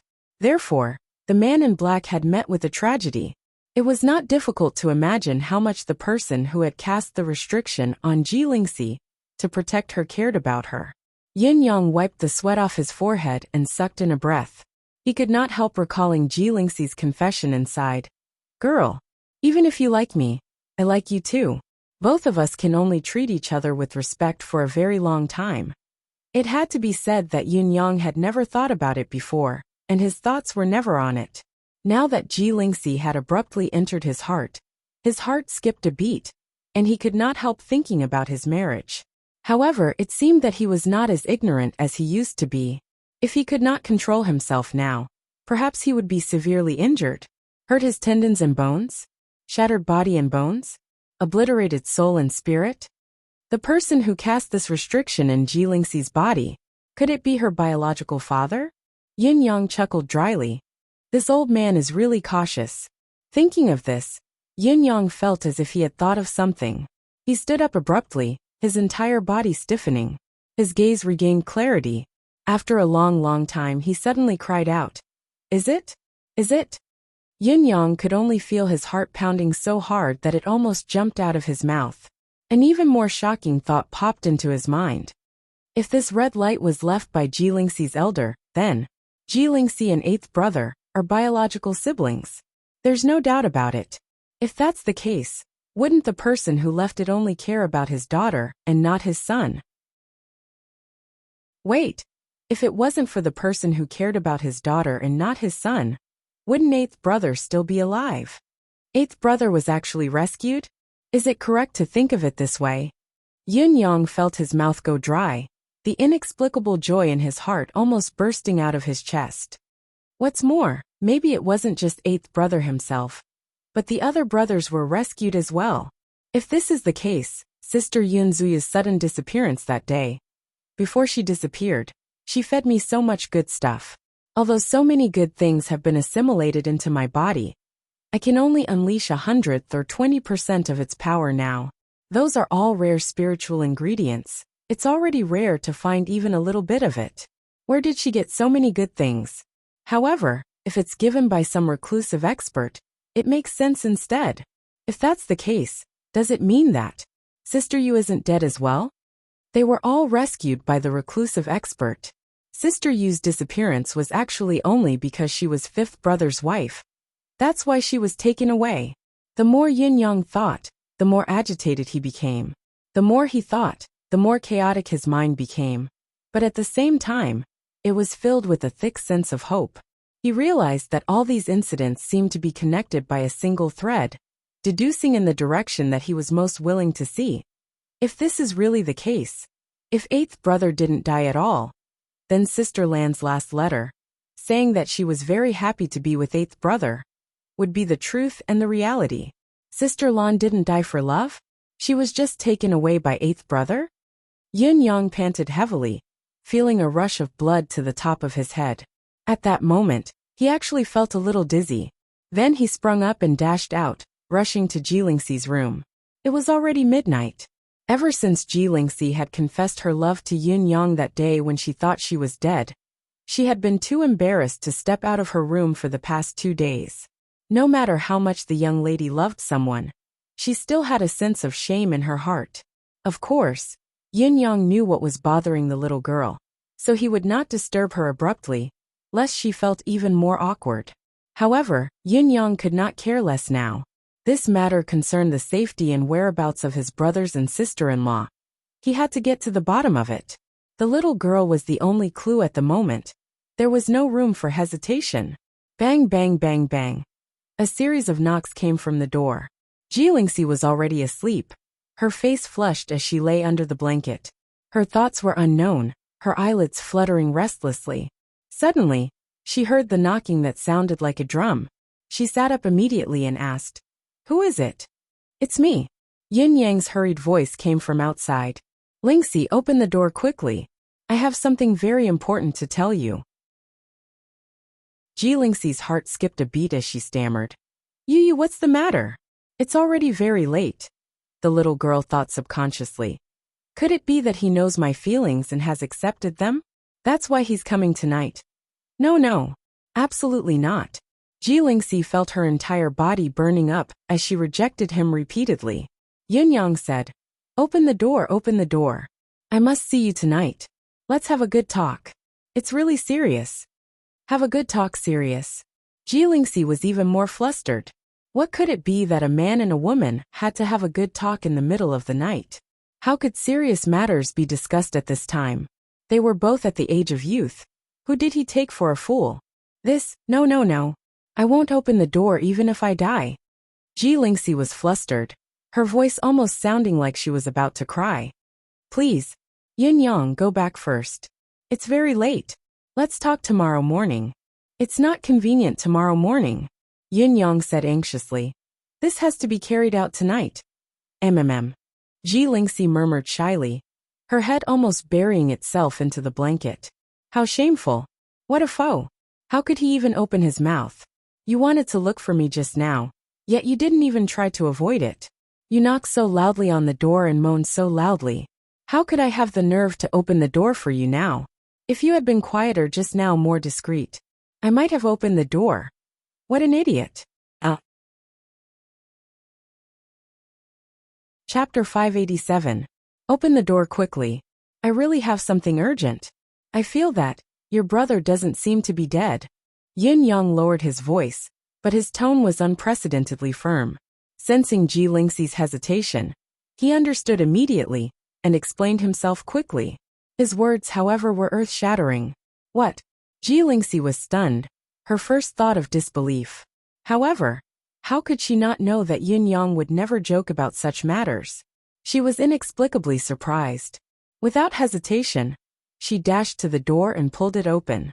Her face was pale as she asked in a trembling voice, "What did you say? What did you say just now?" Yin Yang closed the door as soon as he stepped in and said, "It's a long story. There are many twists and turns. I need to verify something with you before I can make a conclusion." Jilingxi took a few steps back and was about to question him further when she realized that she had only worn her underwear when she had rushed to open the door in her haste. She blushed and quickly pulled her cloak over to cover herself up. Leaning against the bed, she said, "Just tell me what you've discovered. What do you want to verify? I'll do my best to cooperate." Her worry for her brother had overshadowed her shyness. If her brother could be safe, what was the point of being embarrassed? Yin Yang thought about it and asked in a low voice, "Lingxi, you and Jilingfeng, my eighth brother, are really siblings born from the same mother. There's no discrepancy in this, is there?" Jilingxi was slightly annoyed. "What do you mean by this? Of course we're biological siblings. How can this be false?" Yin Yang blushed, feeling slightly awkward, but he persisted in asking, "This is the key question. What I mean is, where are your biological parents now? Do you know about this?" Jilingxi's gaze dimmed as she said, "How would I know? Ever since I started to remember certain things, my brother and I have always been orphans. Yin Yang's expression froze as he asked in surprise. Then how can you be so sure that you're really biological siblings? This is very important. It must be verified. Ji Lingxi said angrily. What do you mean? Of course we're biological siblings. What's there to doubt about? Are you crazy? Why do you keep asking these annoying questions? Yin Yang smiled, looking much more relaxed as he said. As long as you're certain, then eighth brother will be fine. He's still alive and kicking. Yin Yang, what's wrong with you today? Why are your words so confusing and incoherent? Do you know what you're talking about? Why am I getting more and more confused? Yin Yang's face was filled with delight as he chuckled. You don't know what's so special about you. When the men in black attacked earlier, it was all because of your divine light that we managed to escape death. Since you have such a powerful divine light hidden within you, your parents can't be ordinary people. Since they could protect you so well, how could something have happened to your biological brother? So my eighth brother is definitely not dead. He must still be alive. Yin Yang was inexplicably excited as he spoke. Mystical? Red protective light? Escape death? Ji Lingxi frowned and looked at him suspiciously. Explain in more detail. I'm still confused and don't understand. Yin Yang laughed and said. That's because you didn't pay attention to my main point. I'm saying that you have an extremely powerful and mysterious force within you. No one can truly hurt you. The day before, the demonic man's body and soul were annihilated. It was because of the backlash from your divine light. Ji Lingxi was still perplexed as she said. Is this the main point you're talking about? Even if you repeat it twice, I still don't understand. What red light, protective light? What's all this about? I still don't understand a single thing. It means that no matter what danger you're in, there'll be a red light. Yin Yang explained in detail. So eighth brother isn't dead. Ji Lingxi was even more confused. The more you say, the more confused I am. When did I have that red protective light? What does that thing have to do with my brother? What the hell are you talking about? Yin Yang was taken aback as well. You don't know? Yes, it looks like you really don't know. That makes sense. What light? How do I protect myself? Ji Lingxi looked at herself doubtfully and murmured. Where's the light? Yin Yang could not help feeling anxious as well. It did not seem like it was easy to prove it. Suddenly recalling the day when he was flung away, he gritted his teeth and said, Let's try it now. I think I should be able to trigger it. How? Ji Lingxi asked in surprise. Why don't you close your eyes first? Yin Yang was a little hesitant. Ji Lingxi's eyes widened in confusion as she said, What? What did you say? Suddenly, Yin Yang pounced on her and hugged her without any pretense. The moment she felt the heat from Yin Yang, Ji Lingxi was dumbfounded and struggled angrily. You really don't have any good intentions tonight. Yin Yang explained. I'm doing an experiment. I'm trying to trigger it.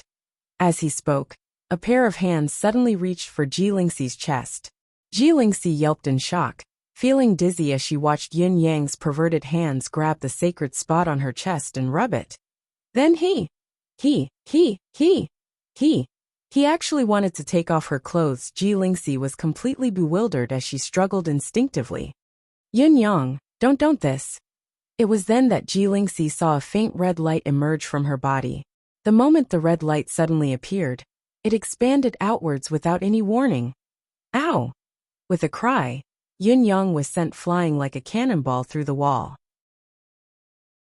He flew out like a kite with a broken string, crashing into the floral tree in the courtyard, and bringing the tree along with him, slamming against the opposite wall with a loud thud. Although it was not entirely unexpected, it was still an unexpected turn of events. Yin Yang had no room to react to it, nor did he have the ability to react. In the end, both his arms and legs were pressed against the wall. He even paused for a moment, looking like a frog with its limbs spread wide open. Then he slid down like a puddle of mud. Yin Yang spat out a mouthful of blood, his gaze unfocused as he murmured, This is it. Yin Yang. Ji Lingxi cried out and dashed out quickly. Yin Yang lay on the bed while Ji Lingxi sat beside him with her head buried. There was a bitter smile on Yin Yang's face, his breath weak. It was obvious that his injuries were not light. Even if it was not fatal, he had suffered internal injuries. His internal organs were shaken and could not be healed in a short amount of time. In spite of this, he had paid a hefty price to confirm the existence of the red light, especially to let Ji Lingxi, the culprit, know that he was protected by the red light. This was a fact that no one in the world would believe if it was told. Although the price was a little high, it was worth it. The loss outweighed the gain. Yin Yang could confirm that the red light on Ji Lingxi would appear under at least two circumstances. The first involved her innocence while the second involved her life. In order to let Ji Lingxi see and confirm the existence of the mystical red light, Yin Yang had to be a rogue, even if he had no other choice. I really don't understand. I know that it's risky to be a rogue, but why are there still so many rogues in this world? Yin Yang was melancholy.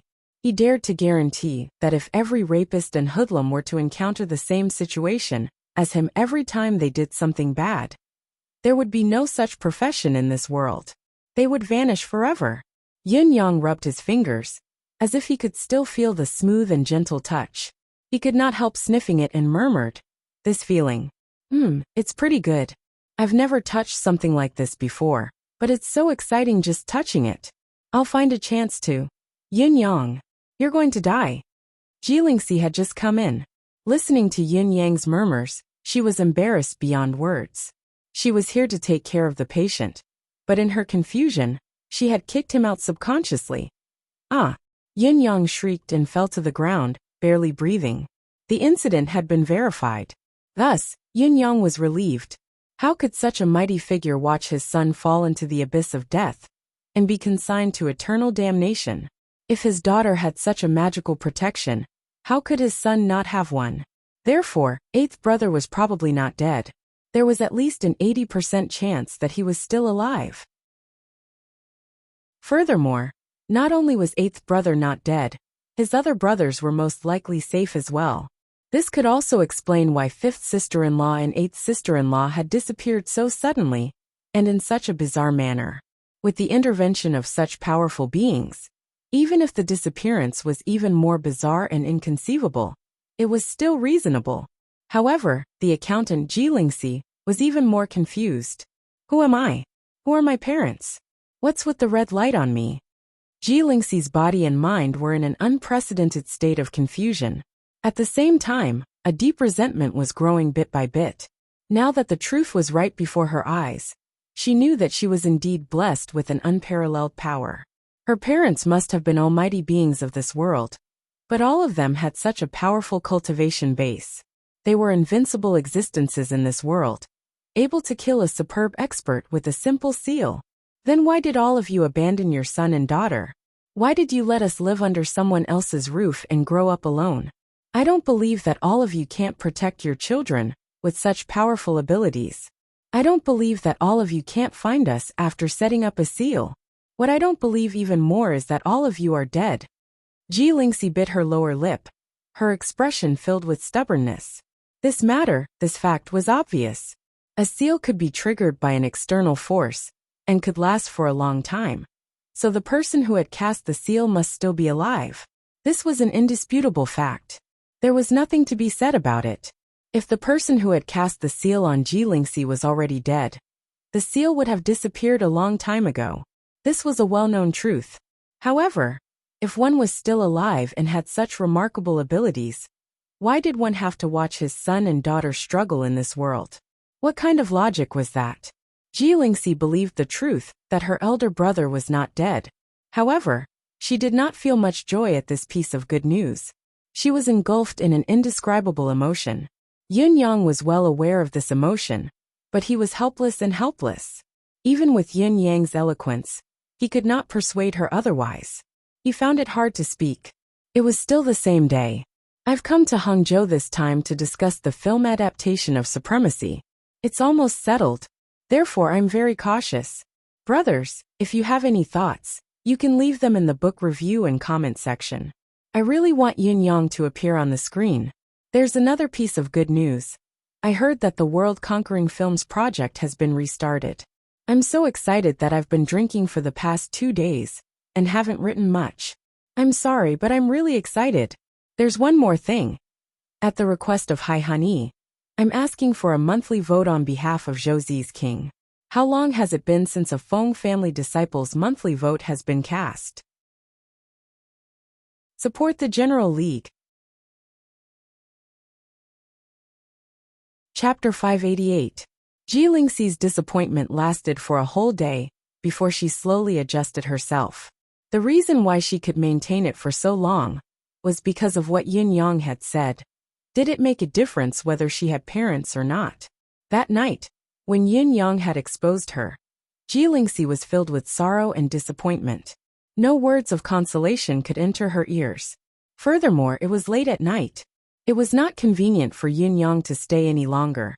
So he bade her farewell and left, wanting to leave the young lady alone to calm down.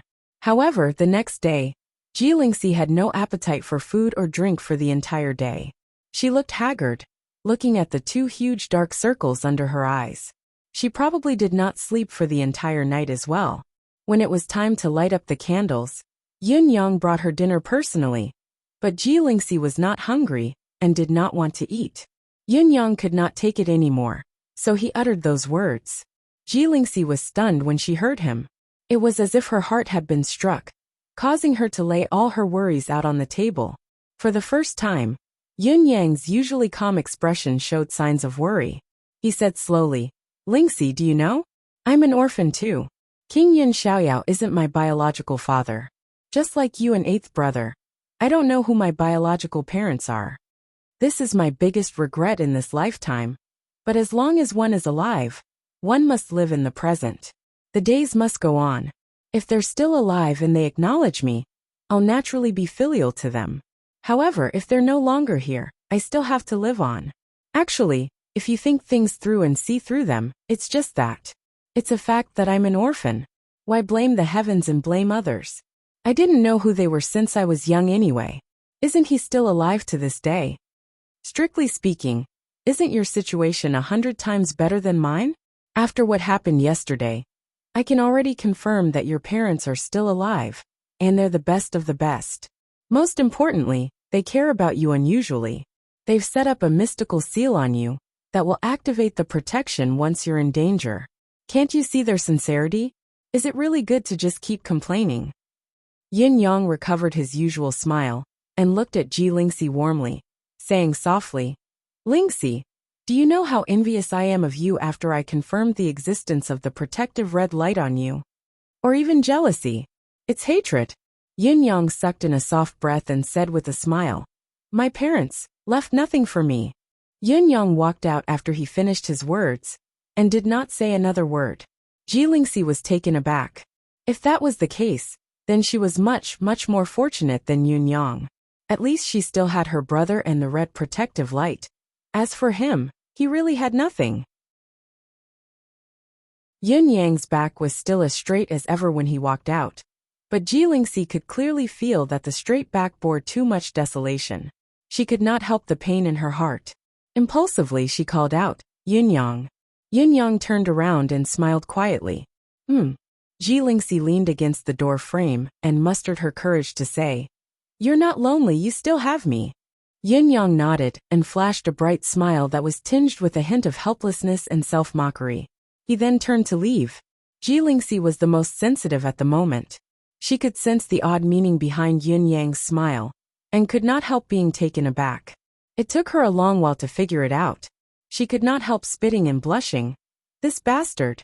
Yin Yang was obviously saying, "What's the use of having you? I can't touch you. I can't even touch you." They could only treat each other with respect. Another 3 to 4 days had passed. The weather had begun to warm up slightly, but the various forces in Tiantang City did not make much of a move. The so-called not much of a move was only relative. Although they looked like they were doing nothing, they were actually beginning to make some tentative moves. Coincidentally, at this time, a rumor rose without warning and swiftly spread throughout Tiantang City. "Hey, did you know? The dark cloud that day was really scary. It was a demon that came to Tiantang City to wreak havoc, but it met young Master Yin unexpectedly and was killed with a single punch from young Master Yin." "Young Master Yin? That young Master Yin?" It's young Master Yun Yang, Yutong's unrivaled expert. Bullsh asterisk T. What do you know? What the F asterisk CK do you know?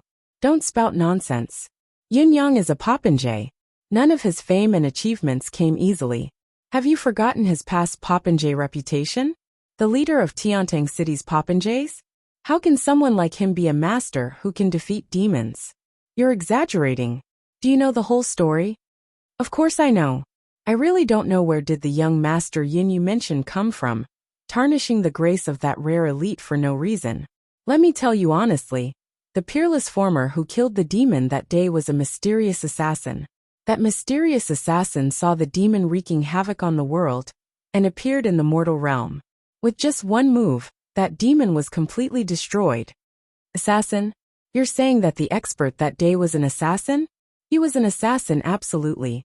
How could there be such a formidable assassin? Besides, aren't assassins always murderers?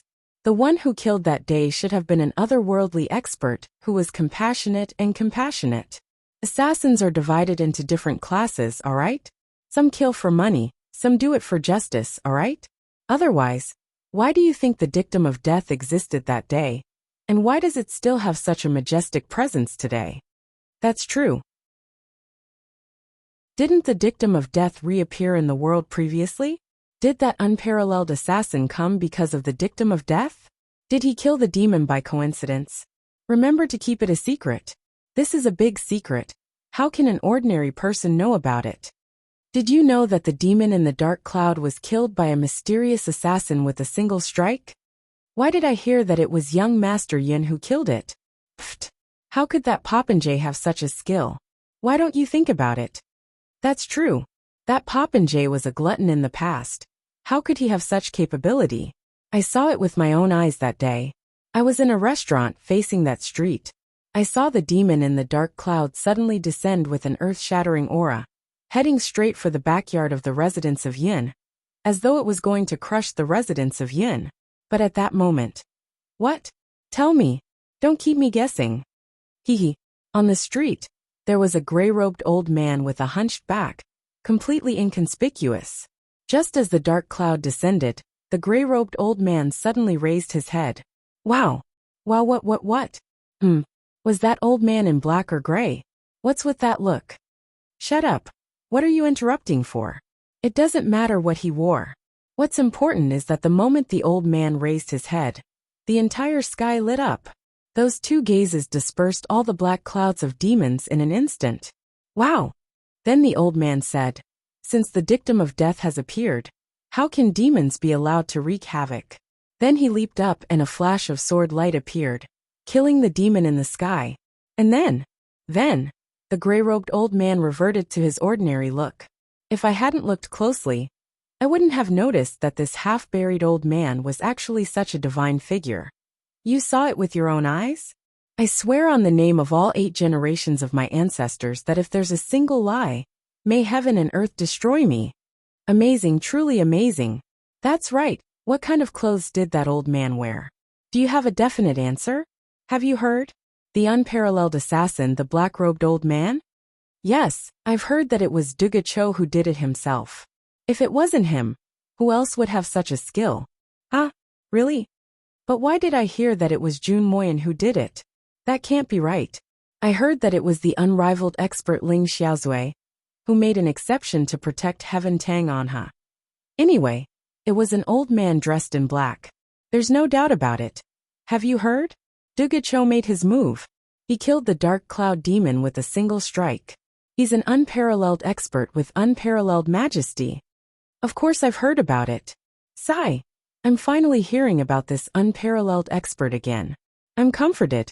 It's said that no one knows him, but it's within reason. A strong expert like him has long returned to his natural state, keeping an exceedingly low profile. However, many experts have already analyzed it. That black robe is proof. It's said that Duga Cho has been wearing that hue ever since his beloved wife passed away.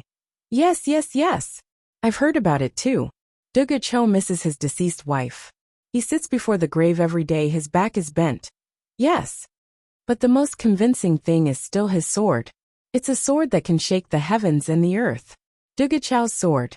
The sword known as the Sword of Solitude. That's right. The unrivaled expert lives up to his reputation. That's not right. Ling Xiaozue is the publicly acknowledged unrivaled expert. How can Duge Cho be the unrivaled expert? So what if I say Duge Cho is the unrivaled expert? Oh, Duge Cho. The Duge Cho who fell behind the clouds for the sake of his beloved. This is the irreplaceable unrivaled expert in my heart. The day you died was the day dark clouds engulfed Tiantang City. Do you remember? Of course I remember. Why? At that time, did you feel a very, very lonely feeling? Did you? Now that you mention it, I think I did. That's right. Let me tell you, it was Duge Cho who did it, using his heartbreak sword of solitude. Ah, heartbreak sword of solitude? The sword is like its name. The technique is just like its name. I see. No wonder, no wonder. But I heard that young Master Yin. Pfft, how can you believe that? Young Master Yin has a little bit of cultivation base, but, that's true. Young Master Yin is good at fooling around with girls and popinjays. But when it comes to fighting demons, yes, News like this had somehow spread throughout Tiantang City. Almost everyone was discussing this topic. Ordinary Tiantang citizens, martial artists, assassins, sects, officials. Duge Cho had reappeared in the world. Duge Cho had come. Duge Cho had come for the dictum of death. Duge Cho had come to Tiantang City. Duge Cho had slain a demon. It was as if everything was a fact. Outside the city, a gray-clothed old man walked into Tiantang City with unsteady steps. His back was hunched, his hair was white, and his face was weathered with loneliness. No matter how one looked at him, he looked like an old man with one foot in the grave. If one had to point out the difference between this old man and an ordinary old man, it would probably be the long bundle he carried on his back. Anyone with a discerning eye would know that it was a sword. A sword. At the city gate, the soldiers looked at the gray-clothed old man with indescribable respect and reverence in their eyes. It was as if they had seen a deity. You're here, old man. Please enter the city quickly. Travel permit? Why would I need a travel permit? Your arrival is a big deal. Please, please. The gray-clothed old man's murky eyes widened from the unexpected attention. What was going on? It had been so many years since I last came out. How could so many people still recognize me? It was rather bewildering. May I ask if you're old Senior Dugu? The guard at the city gate asked respectfully from the bottom of his heart. The gray-clothed old man was even more shocked. Did he really know me? Did he not mistake me for someone else? It's nothing. Old Senior Dugu, please. The guard at the city gate wiped his sweat, his heart pounding, his mouth dry in an instant. He had admitted it. It was really. Oh my God. I've actually seen a legend with my own eyes. The gray-clothed old man entered the city in a daze, but he could feel many people looking at him with reverent gazes along the way. His bewilderment grew. Some of the Jianghu people had just seen him, and their faces immediately turned as white as a sheet, without any trace of blood. When he arrived at the city center, he found an inn and entered. In the end, he was given the best room in the inn, and the innkeeper directly stated that he didn't need to pay, and that he could stay as long as he wanted. As for the person who was originally staying in that room, he moved out without saying a word, and even invited him in as if he was his ancestor. The gray-clothed old man grew more and more surprised by what he had encountered. This did not seem to be normal, or rather, it was too abnormal. His curiosity piqued. He quietly activated his supernatural power to listen to the conversations of the people within a few thousand feet radius. He immediately understood what had happened. Duge Cho had attacked here, killed the demon who brought disaster to the world with a single strike, saved the people of this city. The gray-clothed old man was bewildered. I've never done anything. Although I'm no longer in the martial world, there are still legends about me in the martial world. This is the norm, but I didn't do anything. But the martial world has forced my reputation to be a legend and a myth. Isn't this too much? Chapter 589.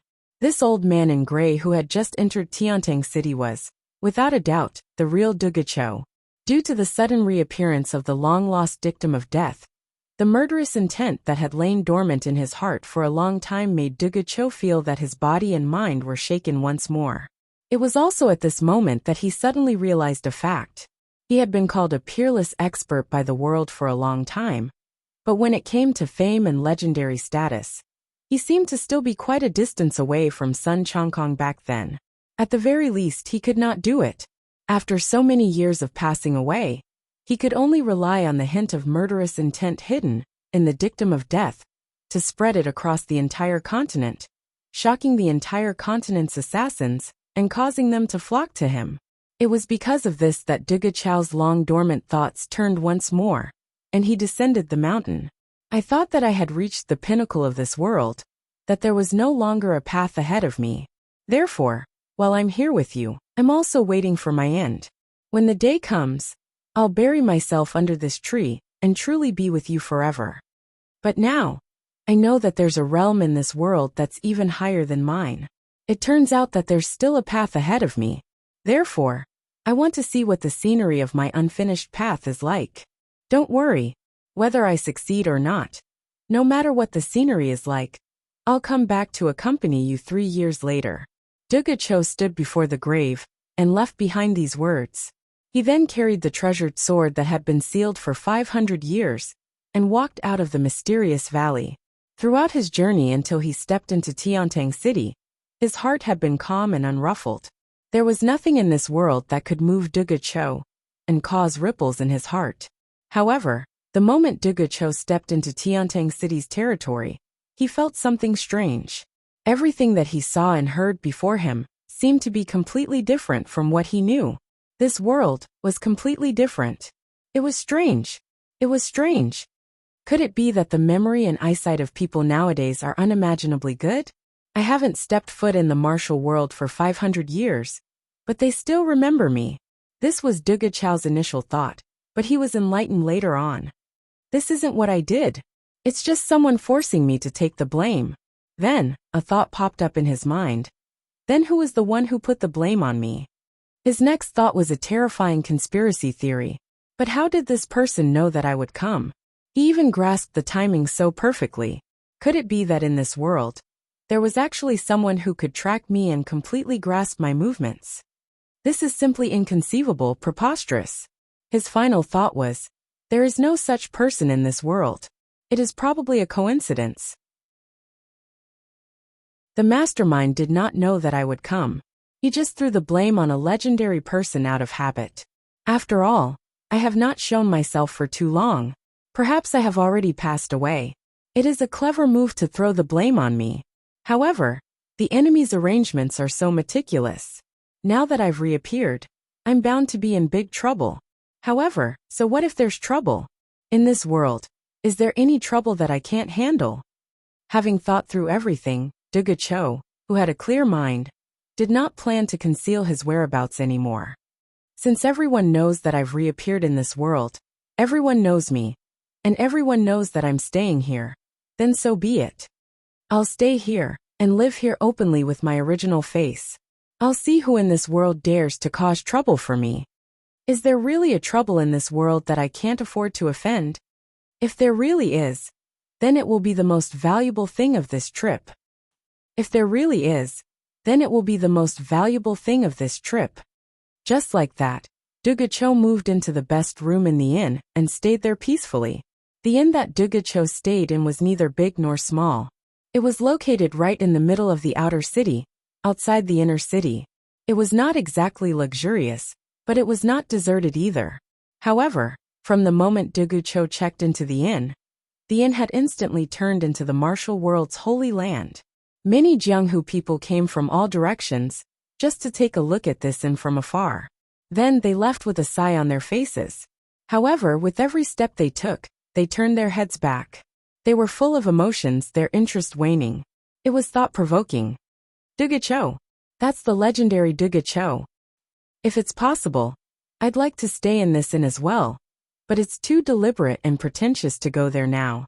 It'll only provoke disgust and bring about my own destruction. Forget it. As for the martial world people who happened to be staying in the inn, they were thinking of a different matter. With Dugucho staying here, Even if they were to eat and drink as they usually did, they were afraid that they would disturb the other party.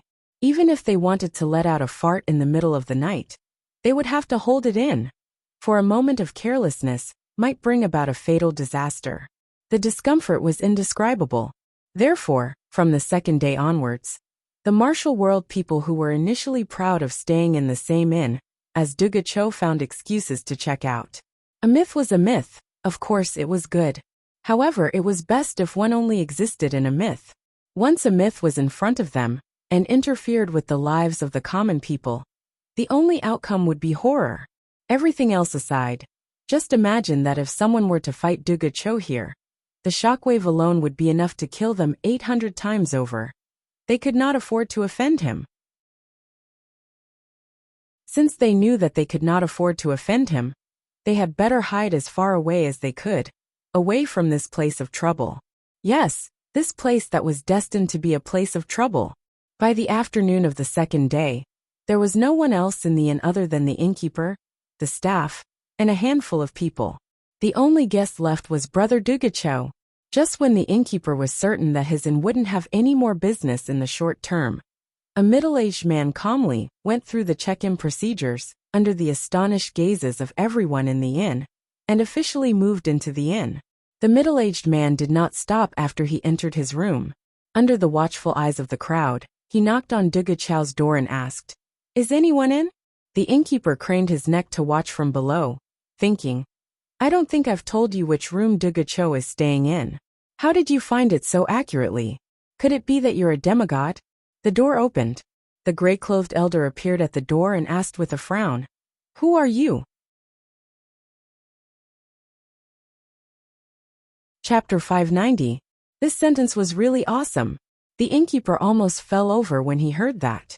Guess. F*CKU. I feel like my inn is going to be torn down, just because of this statement. Who do you think you're talking to? That's Dugacho, the legend of this world. The myth of the human realm, Dugacho. It looked like his inn was about to welcome Dugacho's first blood sacrifice since his reappearance. It was a pity that things did not always go as one wished. Dugacho was not angered. Instead, he said with a smile, "I've guessed it." The middle-aged man smiled and said, "That's great. Shall we have a drink later?" Dugacho nodded. "Sure." Faced with the scene before him, the inn owner felt a wave of dizziness wash over him. What was going on? Guess. I've guessed it. A myth of the legends indeed. Even the way he spoke was different. Amidst the bewilderment, an epiphany rose in the inn owner's mind. This middle-aged man was probably a terrifying figure of the legends as well. Otherwise, how could he converse with Dugacho, who was like a myth of the human realm? About an hour after the middle-aged man checked in, another old man with snow-white hair and beard also checked into the inn. After moving his luggage into the room, he slowly went over and knocked on the door of the room. The door opened and the gray-clothed elder Dugacho appeared. "Who are you?" The white-haired elder, who came later, replied with a grin. "Guess?" Below, the head of the innkeeper was covered in cold sweat, dripping profusely. Today was truly a day of shock. Dugacho said, "I haven't guessed it yet." The elder said with a grin, "Why don't we talk about it after we have a drink tonight? I have the best wine in the world here." Dugacho said, "Oh, I've guessed who you are now." The elder laughed. "It doesn't matter whether you can guess it or not. See you tonight." After getting the affirmative answer, the white-haired elder returned to his room without another word. The inn owner was speechless. Just like that, another 2 hours passed, and another person checked into the inn. The man was in a sorry state. He looked as if he had fallen apart and was barely holding on. He was so skinny that his skin was wrapped around his bones. When he stretched out his hands, if it weren't for the flesh on them, the innkeeper would have thought that he was a skeleton. Just as he staggered into his room, he paused for a moment before he came to Dugacho's door and knocked on it. Another one knocked on the door? The inn owner thought to himself that if he were Dugacho, he would be furious to be disturbed so many times. Unexpectedly, the door opened, and Dugacho, who had appeared at the door, looked as calm and unfazed as before. "Who are you? Take a guess." It was the same two sentences that were repeated like a bowl. The boss thinks F** king. I think this mythical expert Duga Cho, who has already moved in, is an imposter. He was teased like this 3 times in one afternoon. If it were me, even if I didn't go crazy, I would still be furious and draw my sword in anger to settle the score. *CK your guesses. Duga Cho was a good-tempered man. He did not lose his temper and said faintly, I can't guess. The skeleton-like person said, how about I perform a divination for you in a moment? It's free of charge. Duga Cho thought about it and said, I've guessed who you are. Shall we drink together tonight? You want to kill me, but I'm ashamed to accept it. I'll buy you a drink first, then it won't be considered free. The previous 2 men had taken the initiative to invite him for a drink, but Duga Cho had taken the initiative to invite this skeleton-like person. The inn-owner's first reaction was that even if this person did not shed tears of gratitude, he should at least be overwhelmed by the favor. Unexpectedly, the skeleton-like person did not react in the slightest. Instead, he said naturally, sure, let's drink tonight. I'll read your fortune after we're done. It was the same day that Yin Yang was almost driven mad by Shui Wuyin's incessant messages. There was no other reason for it. There were just too many messages. Of course, he was most interested in a few of them. Confirmed. 500 years ago, the Heaven Leaderboard's top expert, Duga Cho, has entered Tiantang City and is currently staying. There was a person who stayed in the inn that Duga Cho stayed in when no one dared approach it. Another person. Another person. There's no movement from the Four Seasons Tower now. The assassin organization is restless, they might strike at any time. There's a sudden increase in the number of people coming and going from the Crown Prince's residence. It's quite a commotion. Duga Cho had actually come. Yin Yang was taken aback by this change. Just as Duga Cho had expected, Yin Yang did not expect the man to really appear. It had been more than 500 years since Duga Cho had last made an official appearance. It was because of this that Yin Yang had released the news to divert attention. In spite of this, Duga Cho had reappeared at this critical juncture. Did that not mean that the fake news that he had released had become the truth? Was this a stroke of luck? In any case, it was still a pleasant surprise. Duga Cho is currently confirmed to have appeared in a small inn in Tiantang City. If he had really made a move a few days ago, it's possible that he could have killed Elder Yen with a single strike. He has been away from the martial world for 500 years. Who knows how much his cultivation base has improved by now? But it's only a possibility. How much longer until the school's reinforcements arrive? You'd better go see what Duga Cho wants first. Just take a look, don't cause any more trouble. Yes. That night, on such a cold day, the innkeeper had thoughtfully placed a brazier under a small table. Around the table, 4 braziers were placed in each of the 4 directions, filled with burning charcoal. For a moment, the entire inn was warm and cozy, like a spring breeze. The 4 of them each occupied a corner, their expressions calm and unruffled. I've roamed the martial world my entire life, but this is the first time I've had a gathering like this. This trip has been worthwhile. The white-bearded old man was the first to speak with a smile. Not bad at all. If it wasn't for Senior Duga's unexpected return to the mortal realm, I'm afraid we wouldn't have the chance to gather like this in this lifetime. The middle-aged man, who was dressed in a green robe, smiled faintly and said, Actually, it's enough for some things to happen once in a lifetime. Besides, I'm afraid we'll have to stay here for a few more days. The world is like a game of chess, unpredictable. The skeletal man grinned and said, Who can know if it's unpredictable or not? The so-called rare is just that everything is difficult at the beginning. With the first time, the second time won't be too far away. The white-haired old man flashed a lecherous grin and said, What you said actually made me think of women.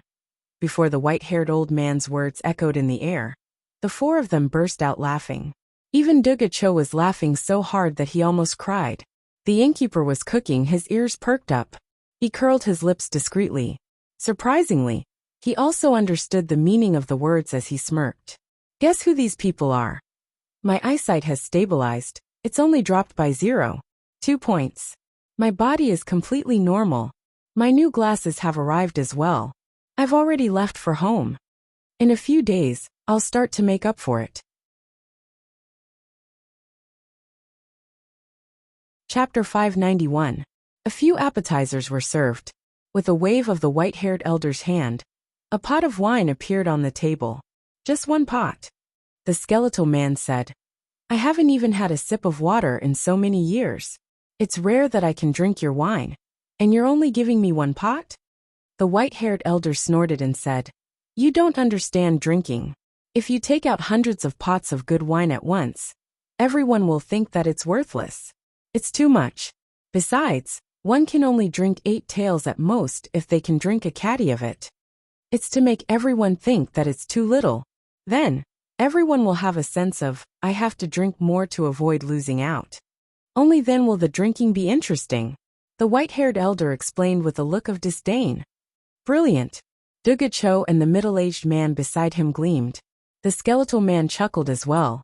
As he removed the mud seal, he asked, How many pots of this wine do you have? The white-haired elder answered, There's only one pot in this world. All 3 of them were dumbfounded. Only one pot. Really? The middle-aged man asked in surprise. Why do I feel like there's not much truth in your words? The white-haired elder was unperturbed. Believe it or not, it's up to you. The mud seal was removed. The aroma of the wine rose instantly, forming a hazy mist. Within the mist, there were mountains, rivers, and images of heaven and earth that lingered for a long time. The white-haired elder was reserved, the corners of his lips tinged with pride. Even Duga Cho and the middle-aged man were mesmerized by such a fine wine. They praised, Great wine.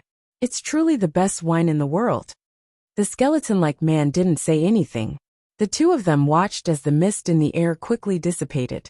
When they turned their heads, they saw that the skeleton-like man had already impatiently picked up the wine jar and poured himself a bowl full of wine. Then, he held the wine pot in one hand, while the other picked up the bowl swiftly. With a swoosh, he finished the wine and began to pour it into his own bowl. Slow down, Duga Cho said angrily. How can you eat alone? The middle-aged man also shouted, How much of such fine wine can there be in this world? You actually stole it. The skeletal man snorted. What do you know? For a drunkard like me, this is the greatest respect to the one who brewed this wine. Duga Cho and the middle-aged man scoffed at the same time. But it did make sense when they thought about it. Seeing that there was not much wine left, both of them began to fight for it. Mine! My bowl! The skeleton refused to let go of the wine pot. Duga Cho extended his arm and shot a wine arrow into his bowl. The middle-aged man opened his mouth, and an orange-yellow wine arrow flew right into his mouth. A jar of wine was almost gone with a whoosh. The 3 of them burst into laughter. Awesome! They spoke in unison. Where's the wine? The 3 of them put down their wine bowls and looked at the white-haired old man. The white-haired old man stared speechlessly at the empty wine jar that was spinning on the table. He took out a jar of wine and smelled it, and it was gone. As the host who had treated them, he had not even had the chance to drink a drop. All of you aren't courteous at all. The white-haired old man snorted and said in annoyance, My wine is gone the moment I take it out. But how can my wine taste so good? Duga Cho said with interest. Oh, so you're saying that you're asking for our help. That's why you're treating us to wine. Can you understand it this way? The white-haired old man snorted and said, Of course. Since you've drunk my wine, of course you have to do something for me. In this old man's entire life, I've never treated a guest with my wine for nothing. The old man's words were domineering. In spite of this, Duga Cho and the other 2 exchanged glances and guffawed at the same time. Old man, let me tell you, you've found the right person to treat us today. In this world, there are too few things that we can't do ourselves. The middle-aged man in green smiled and said, However, a jar of wine won't be enough to get someone to do something. The skeletal man came to a sudden realization and said, That's right, that's right. My temper has always been that if I don't drink enough wine, I won't do anything. The white-haired old man was dumbfounded and said angrily, You're an expert after all. How dare you threaten me like this? You are the giants of the Jianghu. Where is your heroic spirit? He turned to look at Duga Cho with a huff and said, Luckily there's old brother Dugu. Old brother Dugu has promised me just now It doesn't matter whether the two of you do it or not. Dugacho was dumbfounded. When did I promise you? The white-haired old man was dumbfounded. I said that you found the right person. There aren't many things in this world that we can't do, am I right? Dugacho asked. Is that what I meant? I only said that there aren't many things that I can't do. I didn't say whether I'm willing to do these things or not, did I? The white-haired old man coughed violently, his face and neck flushed. He was so angry that he could not even speak. Pointing at them, he bellowed, You, how can you be so shameless? Dugacho rolled his eyes. With a flick of his hand, the empty jar of wine spun on the table as he murmured, This wine is delicious. It's just that it's a little too little. As little as the things that can't be done. The middle-aged man in green caressed the wine bowl and sighed softly. 1,000 cups are too little when drinking with a bosom friend. But if the wine isn't enough, then it's really too much to say when we don't see eye to eye. The skeletal man knocked the wine bowl with the chopsticks in his hand and sang loudly, Ding ding ding, dang dang dang. Ding ding ding dang dang dang. Good wine, the wine smells so good. I won't force you if you don't give it to me. No wine, no discussion, no help means no help. No discussion, no help. Dang dang. Dugacho and the middle-aged man in green laughed until tears streamed down their cheeks.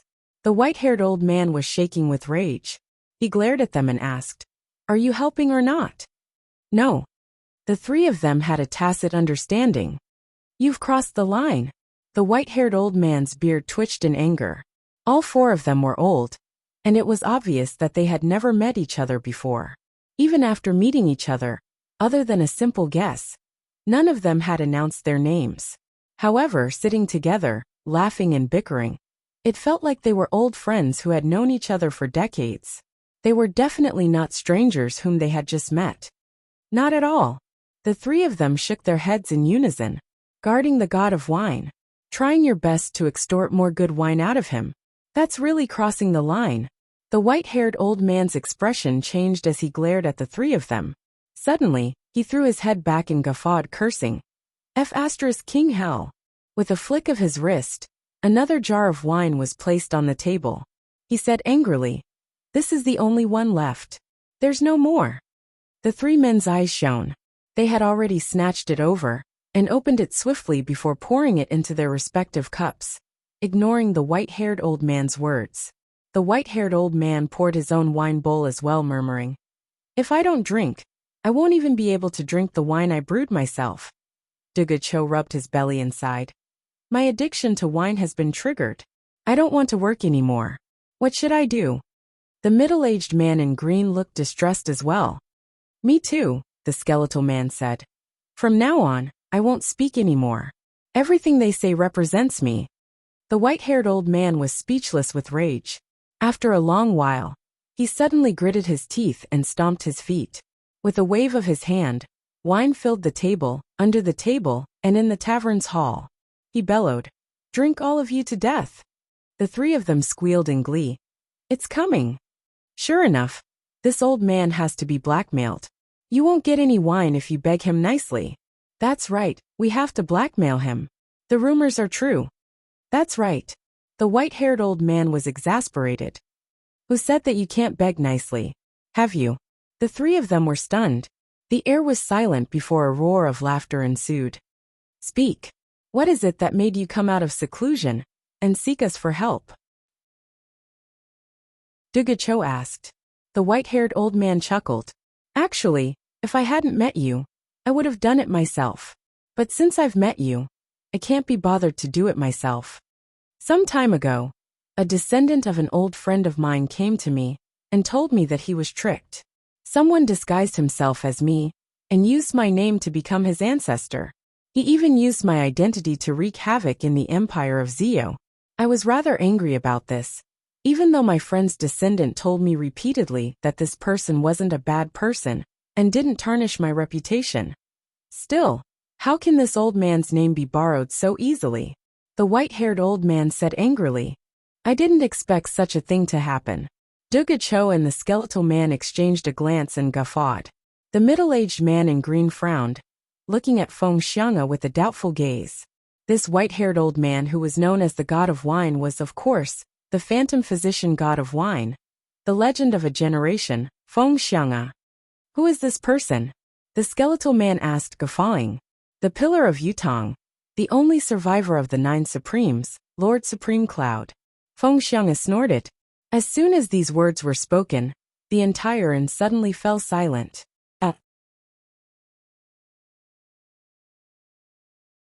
Chapter 592. This old man knows that Lord Supreme Cloud is a national hero, a truly great figure who shakes the heavens and the earth. I have my own reasons for borrowing my name. I have no choice but to do so. However, I can't take this lying down.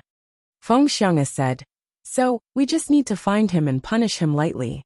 The middle-aged man in green chuckled humorlessly and sighed. Standing up abruptly, he began to fish out items from his robes. Gold notes, silver notes, jade marrow crystals. Then, he opened his spatial ring and poured out a pile of treasured resources, saying calmly, Feng Xiang'e, look. Do you like anything here? Feng Xiang'e was genuinely shocked this time, stuttering. What do you mean? The middle-aged man said. If there's anything that catches your eye, Brother Feng, just say it. Here are the soul-sucking vine, the psychedelic grass, the netherworld vermilion fruit, and the drunken orchid from the previous year. These are all items that can be used to brew exquisite wine. How about I give them all to Brother Feng? Feng Xiang'e's expression changed as he said, What do you mean? You have to make it clear. The middle-aged man said, I wonder if these can make up for Brother Feng's wine that I've drunk just now. If not, I'll think of something else. Feng Xiang'e was taken aback before he flew into a rage. Ling Xiaozui, what do you mean? Although this old man has never met you, you don't have to humiliate me like this. In his agitation, his voice was much louder than before. When the innkeeper, who had been listening attentively, heard this name, he felt as if 3 thunderbolts had suddenly sounded in his head, and he almost fainted from the shock. Ling Xiaozui, I was wondering who would have the guts to knock on Dugachao's door, and have the guts to make Dugachao guess. It turned out to be the publicly acknowledged unrivaled expert in recent years. The identities of 3 of the 4 people who had been drinking were now clear. Dugachao, Ling Xiaozui, and Feng Xiang'e. They were the pinnacle experts of legends and myths. They were the legends of a generation. The stories of these 3 people had spread far and wide. Their deeds had become legends that everyone in Tianxing continent was familiar with. Then who was the last person? Ling Xiaozui was not enraged when he heard Feng Xiang'e's question, but explained patiently. It's a helpless thing to say. I can't help you with this. Feng Xiang'e was stunned. I couldn't help you, but I drank the wine that could only be drunk with help. Ling Xiaozui said faintly. Therefore, I have to compensate you, and I want double the compensation. Why is that? Feng Xiang'e mumbled. Ling Xiaozui chuckled. Not only can I not help you, but I also have to obstruct the people who help you. Feng Xiang'e's eyes widened. There was actually such a godly twist. Feng Xiang'e could not help but be stunned, not knowing what to say for a moment. With Ling Xiaozui in the way, this matter would be difficult to resolve. At this moment, when the innkeeper heard Ling Xiaozui's words, he felt a rush of blood coursing through his veins. He dashed over and knelt before Ling Xiaozui. This lowly one thanks Lord Ling for your care and concern for our nation's Lord Supreme Cloud. This lowly one kowtows to Lord Ling. Bam, bam, bam. Under everyone's shocked gaze, the innkeeper kowtowed thrice consecutively. He wanted to continue, but was pulled up by Dugachao with a sharp gaze. Why is this? The innkeeper was only an ordinary person, his cultivation base like a shrimp. But he was stern when faced with Dugachao, an expert who was above the clouds. Lord Supreme Cloud is Yutong's pillar, a Buddha to all. We the common folk can only wish for Lord Supreme Cloud to live a smooth life, to be free from sickness and pain. As long as Lord Supreme Cloud is still around, we'll have something to rely on. We'll have something to look forward to. We're not that capable. Other than blessing Lord Supreme Cloud, we'll also curse Lord Supreme Cloud's enemies to die a horrible death. The sooner they die, the better. The words of this insignificant person in the mortal world made the 4 peerless experts in the world fall into silence. Why? Cho asked after a moment of silence. No reason. Although the innkeeper was a little afraid and his body was trembling, he still said boldly, because that's Lord Supreme Cloud. Because this lowly one is Yutong's man. Well said. The skeletal man praised and turned to look at Feng Xiang'e, saying, I can't help you with this, but after drinking your wine, I can point the way for you 3 times. These 3 times of guidance can save you, or the person you designate from certain death 3 times. Feng Xiang'e was even more stunned. He was still a little lost. Looking at Ling Xiaozui and the skeletal man, who looked a little embarrassed, he felt even worse. What was going on? People of Ling Xiaozui's level would not usually promise anything. But once they did, there would be no going back on it. Since they were willing to sit down and drink with him, it was equivalent to saying, whatever you need, we'll do it for you. There was no way it could be fake. However, it was completely different now. A mere Supreme Cloud had actually made both of them change their minds at the same time.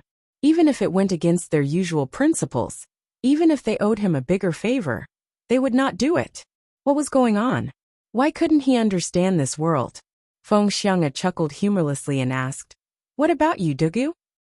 Cho was silent for a moment before he said, this old man doesn't care. However, if Lord Supreme Cloud is truly such a loyal official who serves the country and the people, this old man can only warn him on your behalf. I can't do anything more than that. Feng Xiang'e laughed and said, if that's the case, why would I still trouble Supreme Cloud? Forget it. Let's just let this matter go. As long as Lord Supreme Cloud doesn't come into my hands, this old man won't trouble him anymore. He smiled and said, however, this old man was the one who cancelled this, so it's impossible for you to owe me a favor. Instead, I'm the one who went back on my word. I should be the one to treat everyone to a drink. The other 3 men laughed in unison. Makes sense, makes sense. It was at this moment that the sound of galloping horses could be heard from outside. The sound was far away. However, with the 4 experts here, no one was breathing loudly within a few miles. It was quiet. Under such circumstances, the sound of galloping horses was abrupt and crisp. The eyes of the 4 men shone brightly. An unparalleled steed. The skeletal man praised. This sound. This old man has never seen anything like it in my life. Ling Xiaozui drank a mouthful of wine and said, this old man has never seen anything like this in my life. Chao's ears were tilted to the side, listening to the incessant galloping like thunder. A strange longing expression hung on his face as he said faintly, this is a king of horses. I didn't expect such a magnificent steed to exist in this world after hunger all those years ago. Before his words echoed in the air, a horse had suddenly stopped at the entrance of the inn. It was clad in red. It was like a ball of fire, burning as it galloped in the darkness. It seemed like it had always been there, but it stopped abruptly. Chao's eyes widened abruptly. The skeletal man's pupils shrunk. Looking at the person on the horse, a mysterious smile tugged at the corners of his lips. Ling Xiaozui sighed. Why was this fellow here? Although this was a great opportunity for this fellow, Feng Xiang'e's desire for revenge had just been suppressed by the 3 of them. This was the moment when he was the most frustrated, though he did not say it aloud. This guy definitely shouldn't have come at this time. On the back of the horse, there was a young man in purple. His face was like jade, and his figure was like a tree in the wind. His eyes were filled with joy as he jumped down from the horse and shouted, Brother Ling, you're here. Why didn't you tell me that you were coming here? You almost made me break my legs. Everyone curled their lips. You clearly rode a horse here. How did you break your leg? The youth had already rushed over and plopped himself down on the stool by the table, leaning close to Ling Xiaozui and guffawed. Brother Ling, let's not go home until we're drunk today. He picked up a pot of Feng Xiang'e's wine and broke the clay seal with a slap. Raising both hands, he laughed and said, Brother Ling, the wine of the god of wine, Feng Xiang'e is gone now. However, we're brothers. Whatever wine we drink, it's all Feng Xiang'e's wine. Come, come, let me toast you. Unexpectedly, he raised his head and gulped down the entire jar of wine. Wiping his mouth, he praised, Great wine! Lifting his head, he saw that the people at the table were looking at him like he was a god. Feeling a little lost, he wiped his mouth and asked, "What is it?" Chapter 593. What's wrong? Ling Xiaozui almost face-bombed when he heard the word. What do you think, brother? You've gone overboard with your pretentiousness. Among the three of them, Dugucho still looked indifferent while Feng Xiang's eyes were wide with shock, glaring at the child who had barged in. The skeleton-like fellow, on the other hand, had a meaningful look written all over his face. His gaze towards Yun Yang was nonchalant, but in the depths of his eyes that no one could see was the thrill and excitement of having found a treasure. Brother Ling, this is nothing, is it? Yun Yang scratched his head and shot Ling Xiaozui a look. However, Yun Yang understood something from Ling Xiaozui's reaction. Ling Xiaozui looked at Yun Yang, not knowing whether to laugh or cry. He was speechless for a moment. It was just a random entry, a casual remark, but it had made the four pinnacle men of the world react differently. Just this move alone was undeniably powerful. Originally, the four of them were sitting around drinking wine. Not to mention the atmosphere, just the aura created by the four of them was not ordinary. However, a person that the other three did not know suddenly barged in, and even targeted one of them. This situation inevitably caused the other three to more or less feel displeased. Who are you? Is this a place you come to? Even if you know that person, do you know me?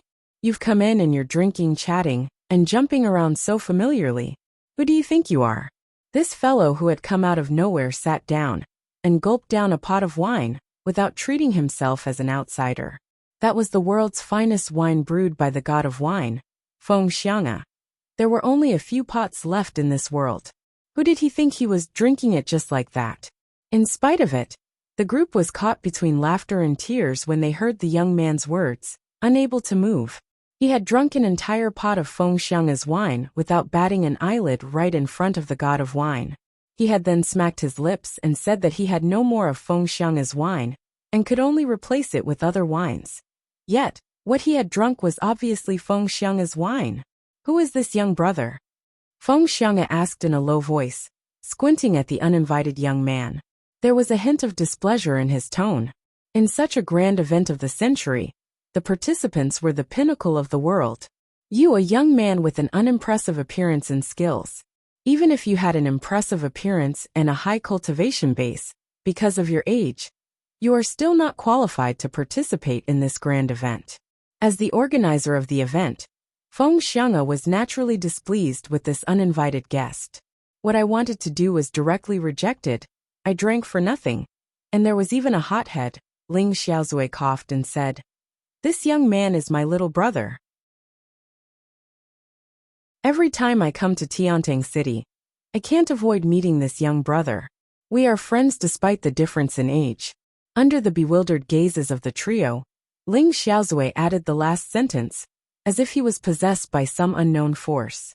However, this last sentence caused a certain uninvited guest status to soar. Although he still couldn't be compared to everyone present, he was no longer someone who couldn't participate on the same stage. Just the fact that he was Ling Xiaozui's friend despite the difference in age meant that he had the status, value, and qualification. If he had the status of being the world's unrivaled expert's friend, he would be qualified as well. Oh, we're friends despite our age. The skeleton-like guy let out a long sigh meaningfully.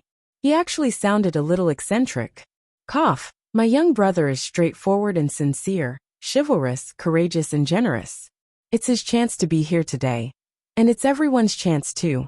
Come, let's get to know each other and be friends. Ling Xiaozui's face was a little twisted as he forced a smile. Although Ling Xiaozui was full of flattery and flattering Yun Yang, what he really wanted to do now was to beat Yun Yang up. However, he had to uphold Yun Yang's reputation. After all, Yun Yang had done him a great favor. Without Yun Yang's help back then, he would not be who he was today, nor would he have achieved what he had today. Thinking of this, Ling Xiaozui truly felt that this fellow was fearless, as if he was certain that he would be the one to win. You've come here so recklessly because you're sure that I'll endorse you, haven't you? Although I will indeed endorse for you. Who asked me to do that to you? What are you talking about, Brother Ling? Brother Ling's friends are my friends. Your brothers are my brothers.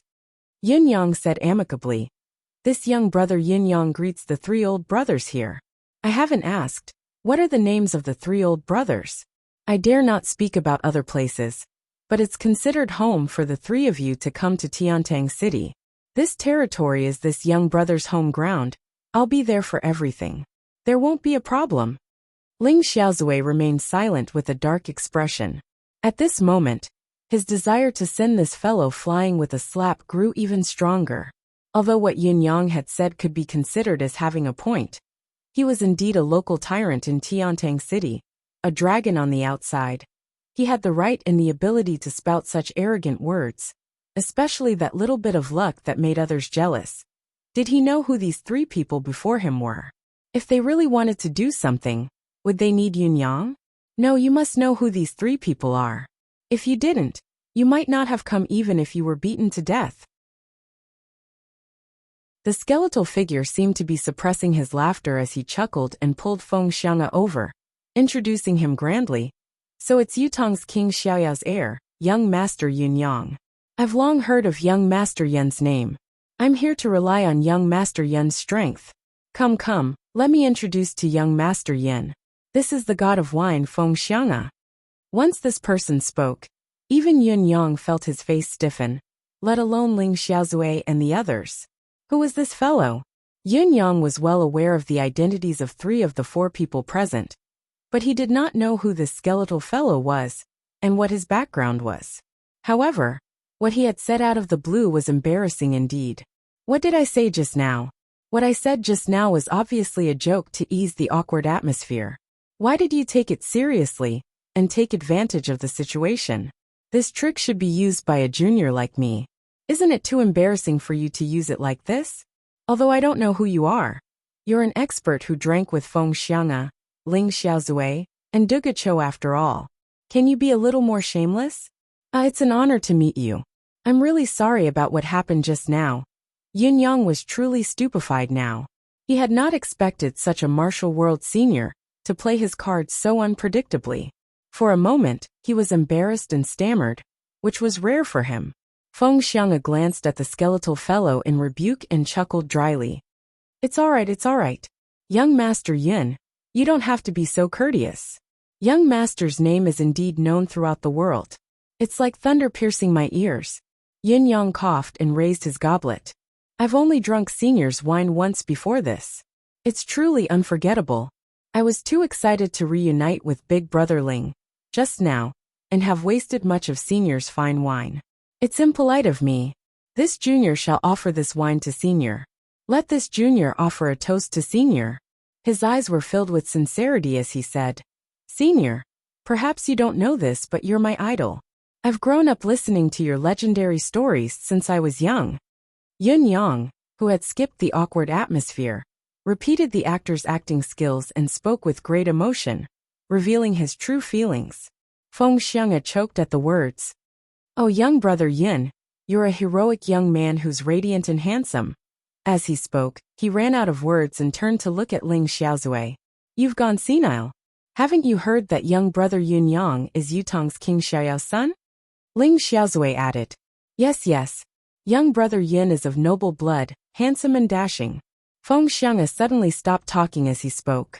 He felt that he had been led into the trap so easily. Why should this old man be courteous to such an insignificant child? You Ling Xiaozui, treat him as a young brother. But what does that have to do with this old man? Do you really think this old man will use his relationship with an insignificant child like you? Then he put on a straight face and said nothing more. This is... Yin Yang was already mentally prepared, so he did not feel the slightest bit awkward. He turned to look at Duga Chou, only to realize that the latter was looking back at him. He did not care about his impression now. All he wanted was a familiar face. Besides, with Ling Xiaozui here, he would not do anything to him. He was a natural aid. To his future plans, it would be immeasurably helpful. Otherwise, why would he rush over? No matter how great you are, I don't need to stick my warm face to your cold butt. That's because you're useful. No matter what, he had to drink this wine shamelessly. Chapter 594. Looking at Duga Chao's gaze, however, Yun Yang was rather surprised. There was a trace of excitement and nostalgia in Duga Chao's gaze. Why are you excited to see me? This old man's surname is Dugu. Duga Chao said slowly. Although you said that you're here for Ling Xiaozue, this old man doesn't believe that you didn't know who I am before coming here. His gaze was initially dull, but when he uttered the last few words, his eyelids fluttered. His gaze was like a bolt of lightning, causing Yin Yang to feel as if two mountains had collided in his heart, exploding with a loud bang. For a moment, his deific consciousness was in a trance.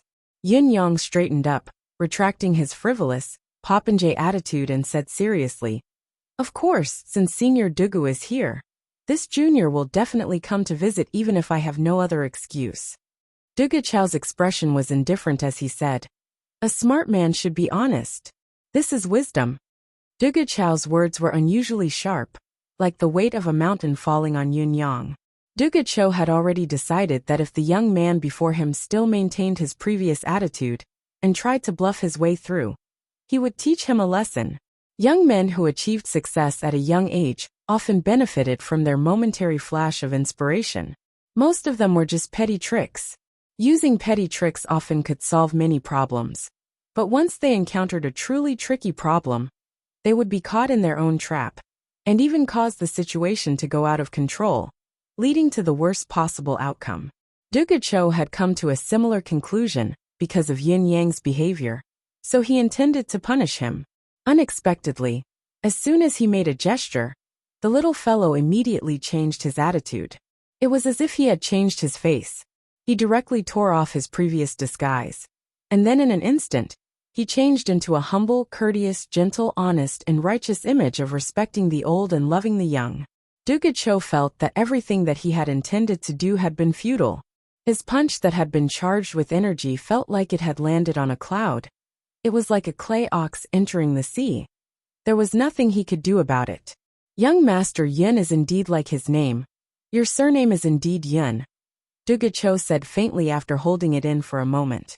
Senior is right, Yin Yang said with a more respectful tone, his face filled with pride. The four experts looked at each other in dismay. For a moment, all of them had the urge to burst out laughing. Young Master Yin's surname was indeed Yin. These four words were a stroke of genius, but they also understood how Duga Chao felt when he punched the air. It was appropriate to use the phrase here. Senior Dugu has always been paying attention to my horse. I wonder why? Yin Yang asked in a humble manner. Duga Chao sighed softly and said, This horse of yours, what's its name? Hong Hong. Yin Yang was rather proud. This is the name I gave it myself. Does Senior think that the horse lives up to its name? The other three once again looked at each other in dismay. How could such a majestic horse be given such a girly name? How could it be appropriate? How could it be appropriate? That's right. This name is very good. Who would have thought that Duga Chao would compliment Reddy? He looked at Reddy affectionately and said, It should be called Reddy. Calling it anything else doesn't sound nice. Yin Yang was stunned. Ling Xiaozue and the other two were stunned as well. What did he mean by that? Duga Chao sighed and said, It's a pity that such a majestic horse is in your hands. That's right, it's a pity indeed, Yin Yang replied casually. Duga Chao was surprised to see him admit it so readily. He glanced at him and asked again, How is it a pity? Why is it a pity? Yin Yang was dumbfounded, stunned on the spot. Didn't you say it was a pity? I'm just going along with what you said. People nowadays are so difficult to get along with. Each of them has such a strange temperament. Is there no way to communicate properly? After a pause, he said carefully, The best choice for such a majestic horse is to return to the forest and roam freely for the rest of its life. Other than that, if it can gallop on the battlefield and assist its rider to be invincible, it would be a wonderful story. At the very least, it should be accompanying a masterful swordsman, or the pinnacle of the world as they roam the martial world. Yin Yang said, As for me, I don't belong to any of the three. It's a pity that it stays by my side. A golden gleam flashed in Duga Chao's eyes as he said, Since you know this, why don't you let it go? Yin Yang chuckled dryly and said, Reddy and I have never had a subordinate relationship. Since I got it, I've never added any harness to it. I've never even put a saddle or shoe on it. If it wants to leave, it can do so at any time. I don't know if Senior believes it, but Reddy and I are friends. We are best friends. Yin Yang's gaze was warm as he looked at Reddy and said, "It can't bear to leave me. Perhaps one day in the future, when I leave this world, and this body can no longer exist, it will leave on its own when it no longer has any lingering concerns." Reddy stood quietly outside the inn, its horse eyes looking at Yin Yang with tenderness. It lowered its head and snorted, tilting its head to look at Dugacho and then at Yin Yang, then back at Dugacho. There was a sharp glint in the horse's eyes as it let out a low growl at Dugacho. It was as if it was threatening. "Don't even think about touching my master." That was how Dugacho interpreted it. He could not help the admiration in his eyes as he said comfortingly, not bad at all. For such a spiritual creature, it should meet a good friend who loves it so much and can think of a way to help it. This place of yours can be considered as another excellent home for a precious horse, but it is difficult to replicate. However, this situation is a great fortune for both you and it. However, no matter how experienced and knowledgeable Dugacho was, how could he understand the true meaning of Reddy's growl? Reddy was actually trying to warn him. "Don't even think about touching my long-term meal ticket. This fellow has too much to offer. I won't leave even if you chase me away." Yin Yang was surprised to see that Dugacho had opened his mouth. He did not expect that he and Dugacho would break the stalemate because of a horse. Being fated to see such a divine steed today, I can't help but recall the horse I used to have. Dugacho's expression was melancholy. "I called it Reddy. Previously, I rode it to roam the martial world, enjoying myself in the mundane world. Finally, there came a day when my cultivation base had reached a certain height. Riding Reddy was much slower than when I used my movement skill. After trying for a long time, it still couldn't catch up to my 2 legs. Reddy began to feel dejected. It was probably from then on that it thought that it couldn't help me anymore. For a few years, Reddy ran with all its might, increasing its speed, wanting to be useful to me again. Finally, one day, it watched me fly into the sky, riding the wind. It watched me soar into the sky, standing on the peak of the mountain without moving for 3 days and 3 nights. For half a year after that, Reddy was inseparable from me. No matter where I went, it insisted on following me. Even when it couldn't keep up, it followed me. At that time, I actually started to get tired of Reddy following me, feeling like it was a burden. However, one day after half a year, when I woke up in the morning, I realized that Reddy was nowhere to be found. Since then, it never returned to my side. I thought about it for a long time, and suddenly realized that Reddy couldn't bear to part with me. That was why it gave itself another half a year to be with me. Then it left quietly. After that, I traveled all over the world, wanting to find Reddy, but I never found it again. Humans are so despicable. They don't know how to cherish what they have, and they regret it when they lose it. This is the biggest regret of my life, Dugacho said in a melancholic tone. This horse of yours, be it its color, its appearance, or its steed, it's almost the same as Reddy's. I almost thought that it was Reddy's descendant. Yin Yang felt a sudden heaviness in his heart, and he sighed instinctively. Yin Yang knew at once that Dugacho was destined to be disappointed. When he found Reddy, it was only a foal that was about to reach adulthood, while Dugacho's horse was at least 500 years ago. Judging by the time, it was impossible for Reddy to be Reddy's descendant. Even if it did possess Reddy's bloodline, who knew how many generations had passed? Yin Yang, young Master Yin, I hope that you can promise this old man that you must treat it well, no matter when and where. Dugacho's gaze on Reddy was filled with tenderness as he said slowly, "Even if there comes a day when your cultivation base has reached a point where speed is no longer a limitation, don't hurt it." Yin Yang was silent for a moment when he heard that before he answered solemnly, "I promise you, if that day really comes, I'll ask for its opinion. Even if it can't ride with me anymore, it can stay in my home forever. My home will always be its home. I repeat once again, we're bosom buddies, not subordinates. Even if it can't keep up with my speed anymore, there's still my family, my wife, and my children who can keep it company. Yin Yang said earnestly. If I can live to that day. Duga Cho smiled in satisfaction. Well said. Your realm is 2 levels higher than mine. I'll remember that. Yin Yang, you can call me Old Duga now. Before Yin Yang came, he had never expected to get to know Duga Cho so smoothly. However, when he heard what Duga Cho said at the end, Yin Yang was shaken.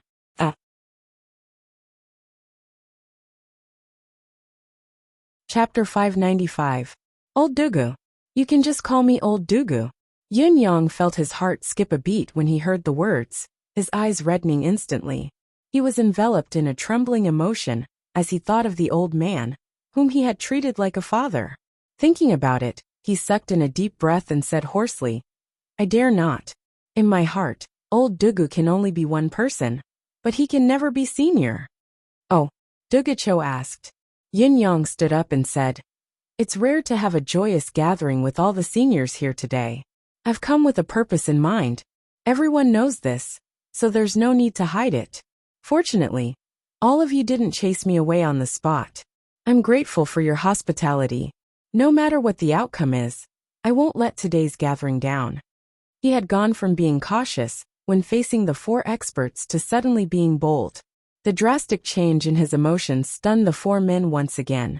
They lifted their heads to look at him, their gazes filled with surprise. Yin Yang smiled and said, Since it's a joyous gathering, this junior should try his best. I'll cook a dish for all of you now, seniors, please have a taste. He spoke slowly with deep emotion. I'm ashamed to say this, but this is the only dish I know how to cook until now.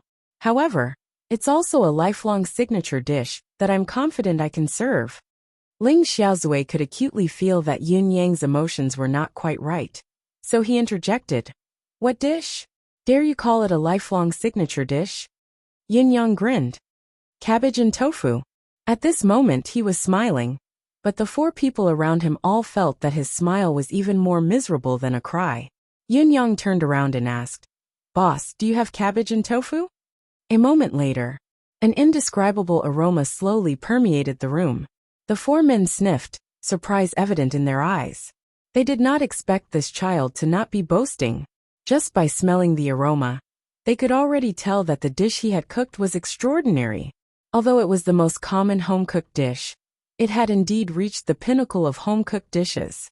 Not bad. Not bad at all. It's a lifelong signature dish indeed.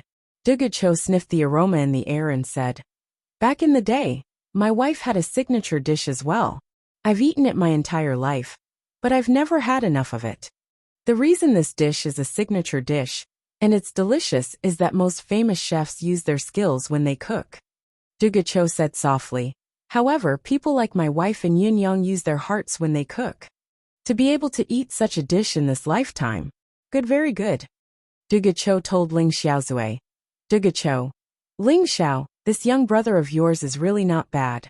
Whether it be to a horse or a person. You said that his arrival is an opportunity for everyone. And it's not a lie. Ling Xiaozui chuckled. I thought you were going to beat him up. Duga Cho guffawed.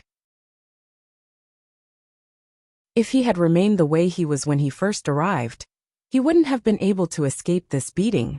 Not only would I beat him up, I'd beat you up as well. But now, he sniffed the aroma in the air that was growing thicker and said softly, A small clue can reveal a big picture.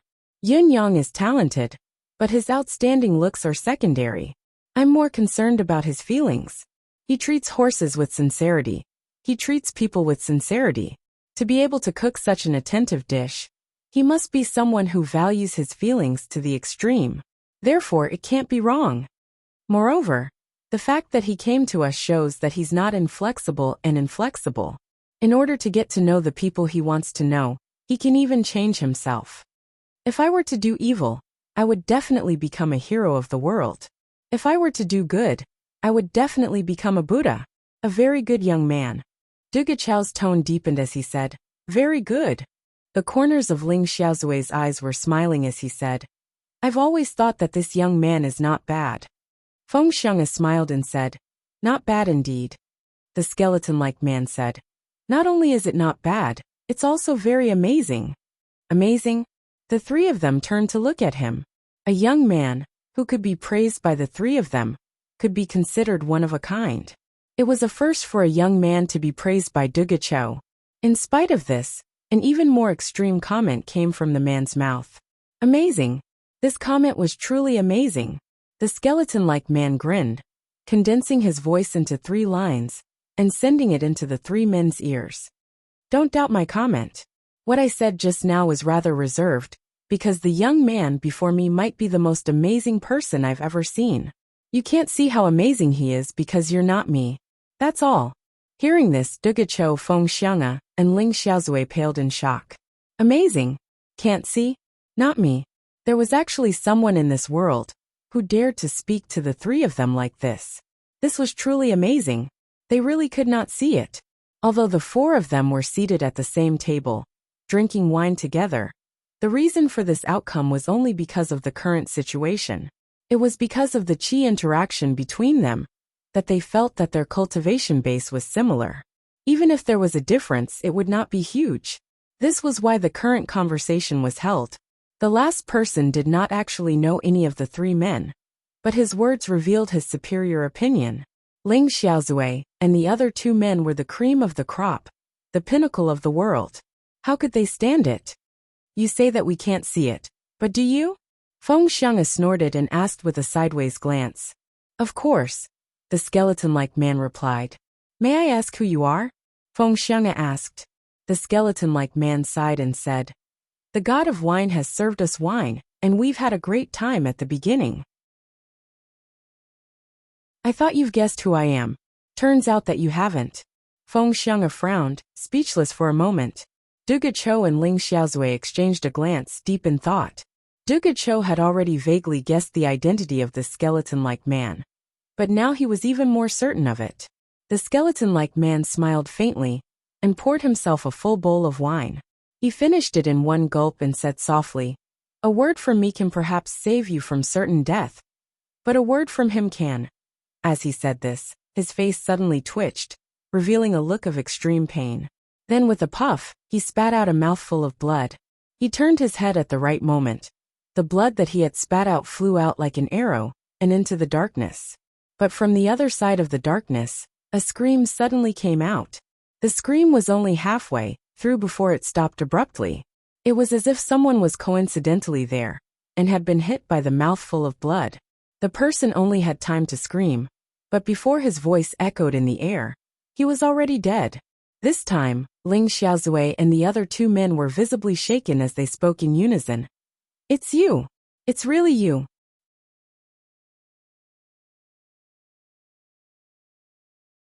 Chapter 596. There are so many of us here, yet someone is still so interested in listening to what we have to say. The skeletal man chuckled and wiped away the blood stain at the corner of his lips. He stood up slowly and picked up a ladle of water to rinse his mouth carefully. Then he walked back to sit down and said with a chuckle, Of course it's me. It's me. Don't you never show your face? Ling Xiaozui asked. Why have you appeared before us in your true form this time? There must be a reason behind this. The skeletal man chuckled humorlessly. It can be said that there is a reason behind this, or that the world is unpredictable. It's a long story, but since I've appeared before you and Dugachou, of course, I'm looking for both of you to help me. Dugachou's expression turned serious as well. May I ask what it is? To be able to make this person run out to seek help and seek out both Dugachou and Ling Xiaozui, 2 of the world's acknowledged unrivaled experts. At the same time, one could imagine that this matter was anything but simple. There's no hurry to ask for the both of your help. There's still room for it. The skeletal man said. The most pressing matter now is to ask for Feng Xiang'e's help. I wanted to look for Cheng Jisher, but it's a pity that even I can't find him. Luckily, Feng Xiang'e can fulfill my wish as well. Feng Xiang'e chuckled and said, What do you mean by that? Your initial intention is to seek Cheng Jisher, but your ultimate goal is to concoct the medicine. If I were to concoct the medicine, would you dare take it? Feng Xiang'e was the god of wine, not the god of medicine. Finding a winemaker to concoct the medicine required the consumer to think carefully. Although Feng Xiang'e was a renowned physician, he was the phantom physician of wine, and not the real divine physician. the skeletal man said. If it were Cheng Jishur, of course, I would need to concoct the medicine. However, I said that you, Feng Xiang'a, can fulfill my wish as well, because I only need you to concoct the wine for me. His expression turned unprecedentedly serious as he said, I remember it clearly. There was a rumor back then that you were researching the soulless wine of 3 lives? Feng Xiang's expression changed as he uttered word by word. Why would you want to drink that wine? The skeletal man sighed. Someone planted a spirit of poison in me. I had no choice but to take the risk. Poison spirit. The 3 of them were shocked once again when they heard this. And they were no longer as calm and composed as before. More than 99% of the people in this world had never heard of these 2 words. But Feng Xiang'a and the other 2 were exceptions. Not only had they heard of it, not only did they know about it, but they also fully understood how terrifying it was. This guy in front of him had a poison spirit planted in him. And yet he was still sitting here alive and kicking. It was a miracle. Of course, taking into account this person's status, strength, background, and resources, nothing could harm him. Even if he was harmed by the poison spirit, he would still be able to make the best use of it. Otherwise, do you think I would look like this? The skeletal man sighed. I was also very handsome in the past. Not to mention that the little guy just now wasn't bad either. Even if he was bad, it wouldn't be by much. But the attribute of the poison spirit is mystical. There's really no cure. Even with the soulless wine of 3 lives, it can only let you and the poison spirit perish together. It can't really cure you, so how can it help? Feng Xiang'a said. What's more, the wine is harmful to nature. After the poisoned person dies, the body will stiffen, invulnerable to weapons, water, and fire. Even if the body is placed on a high mountain, and the spiritual qi of heaven and earth is used to dispel the evil, it can only last for 10 years at most. After 10 years, the entire mountain will turn into a wasteland. The qi of the earth won't recover even after 10,000 years. And in these 10,000 years, anyone who passes through this mountain will suffer varying degrees of poison damage. Until this mountain turns into a true poisonous mountain. Yet, you want to drink this wine. The soulless wine of 3 lives doesn't belong in this world at all. Feng Xiang'a said, although I know the brewing method, I dare not try it.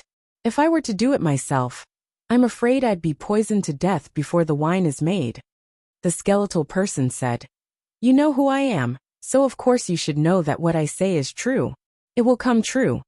As long as you're willing to help, I have a way to help you brew this wine, said the skeletal person. What if I refuse to help? Feng Xiang's gaze was icy as he asked menacingly, you don't have to put on airs in front of me. You'll definitely help me. If you're not willing to help, I won't come to you. The skeletal person smiled. Feng Xiang's cold demeanor vanished as he groaned in pain. I really can't deal with a monster like you. Why did I come to Tiantang City? Why can't I be tempted? Duga Chao's gaze was strange as he said, since you know everything, how can you be manipulated like this?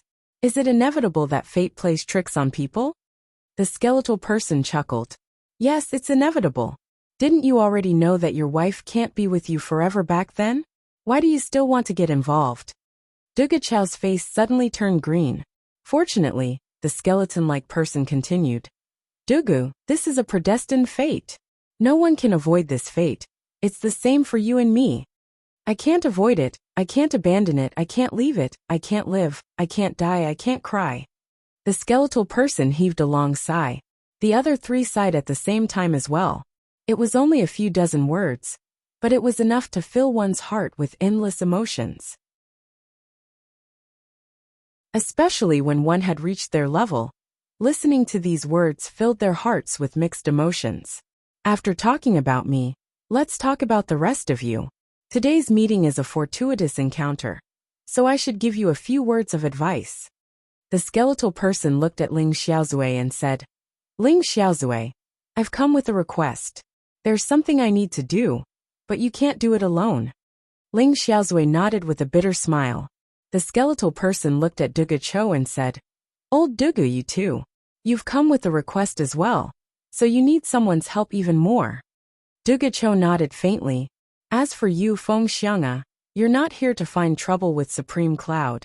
The skeletal person turned to look at Feng Xiang'a and said, You've come with a request as well, so you need help. Feng Xiang'a seemed to want to say something, but the words did not leave his lips. He sighed and lowered his head. There's no need to sigh. I'm just the pot calling the kettle black. I've come with a request as well. The skeletal person chuckled and recited slowly like a song. Life is full of hardships. Who can have no requests? The muscles on Dugachao's face twitched suddenly. Gritting his teeth, he took a deep breath and closed his eyes, drinking it all in one gulp. This was because the two lines that the skeletal person had said were the opening lines of a song. This song was called I Have a Request, and it corresponded to everyone's concerns. Back then, Dugachao's wife had loved to sing this song the most. Now that he heard someone sing it again, Dugachao felt a sourness in his heart, like the crashing waves of the ocean. For a moment, a multitude of emotions welled up within him, the bitterness indescribable. Life is full of hardships. Who can have no requests? Dugachao chuckled, tapping his chopsticks against his wine bowl as he sang along. Life is full of hardships. Who can have no worries? Looking at success and failure, the world turns white. Drinking a cup of bitter wine, the years flow east. Sighing at the chaos of the world, love has its end. Crying a general, a marquis is but a mound. Calling me brother, when did we turn against each other? Looking at the road ahead under your feet, when did your hand disappear from my palm? Who can have no requests? Who can have no worries? I have a request. I ask that beauties never grow old, and heroes never worry. I have a request. I ask that the world is full of flowers. I have a request. I ask that I stay with you for all eternity. I have a request. I ask that the world's love never changes. You and I depend on each other, until 1,000 years later. You're tuning in to the Li Mei's Sword of Destiny YouTube channel. We're so grateful for your support, and don't forget to subscribe to join us on this incredible journey through captivating stories.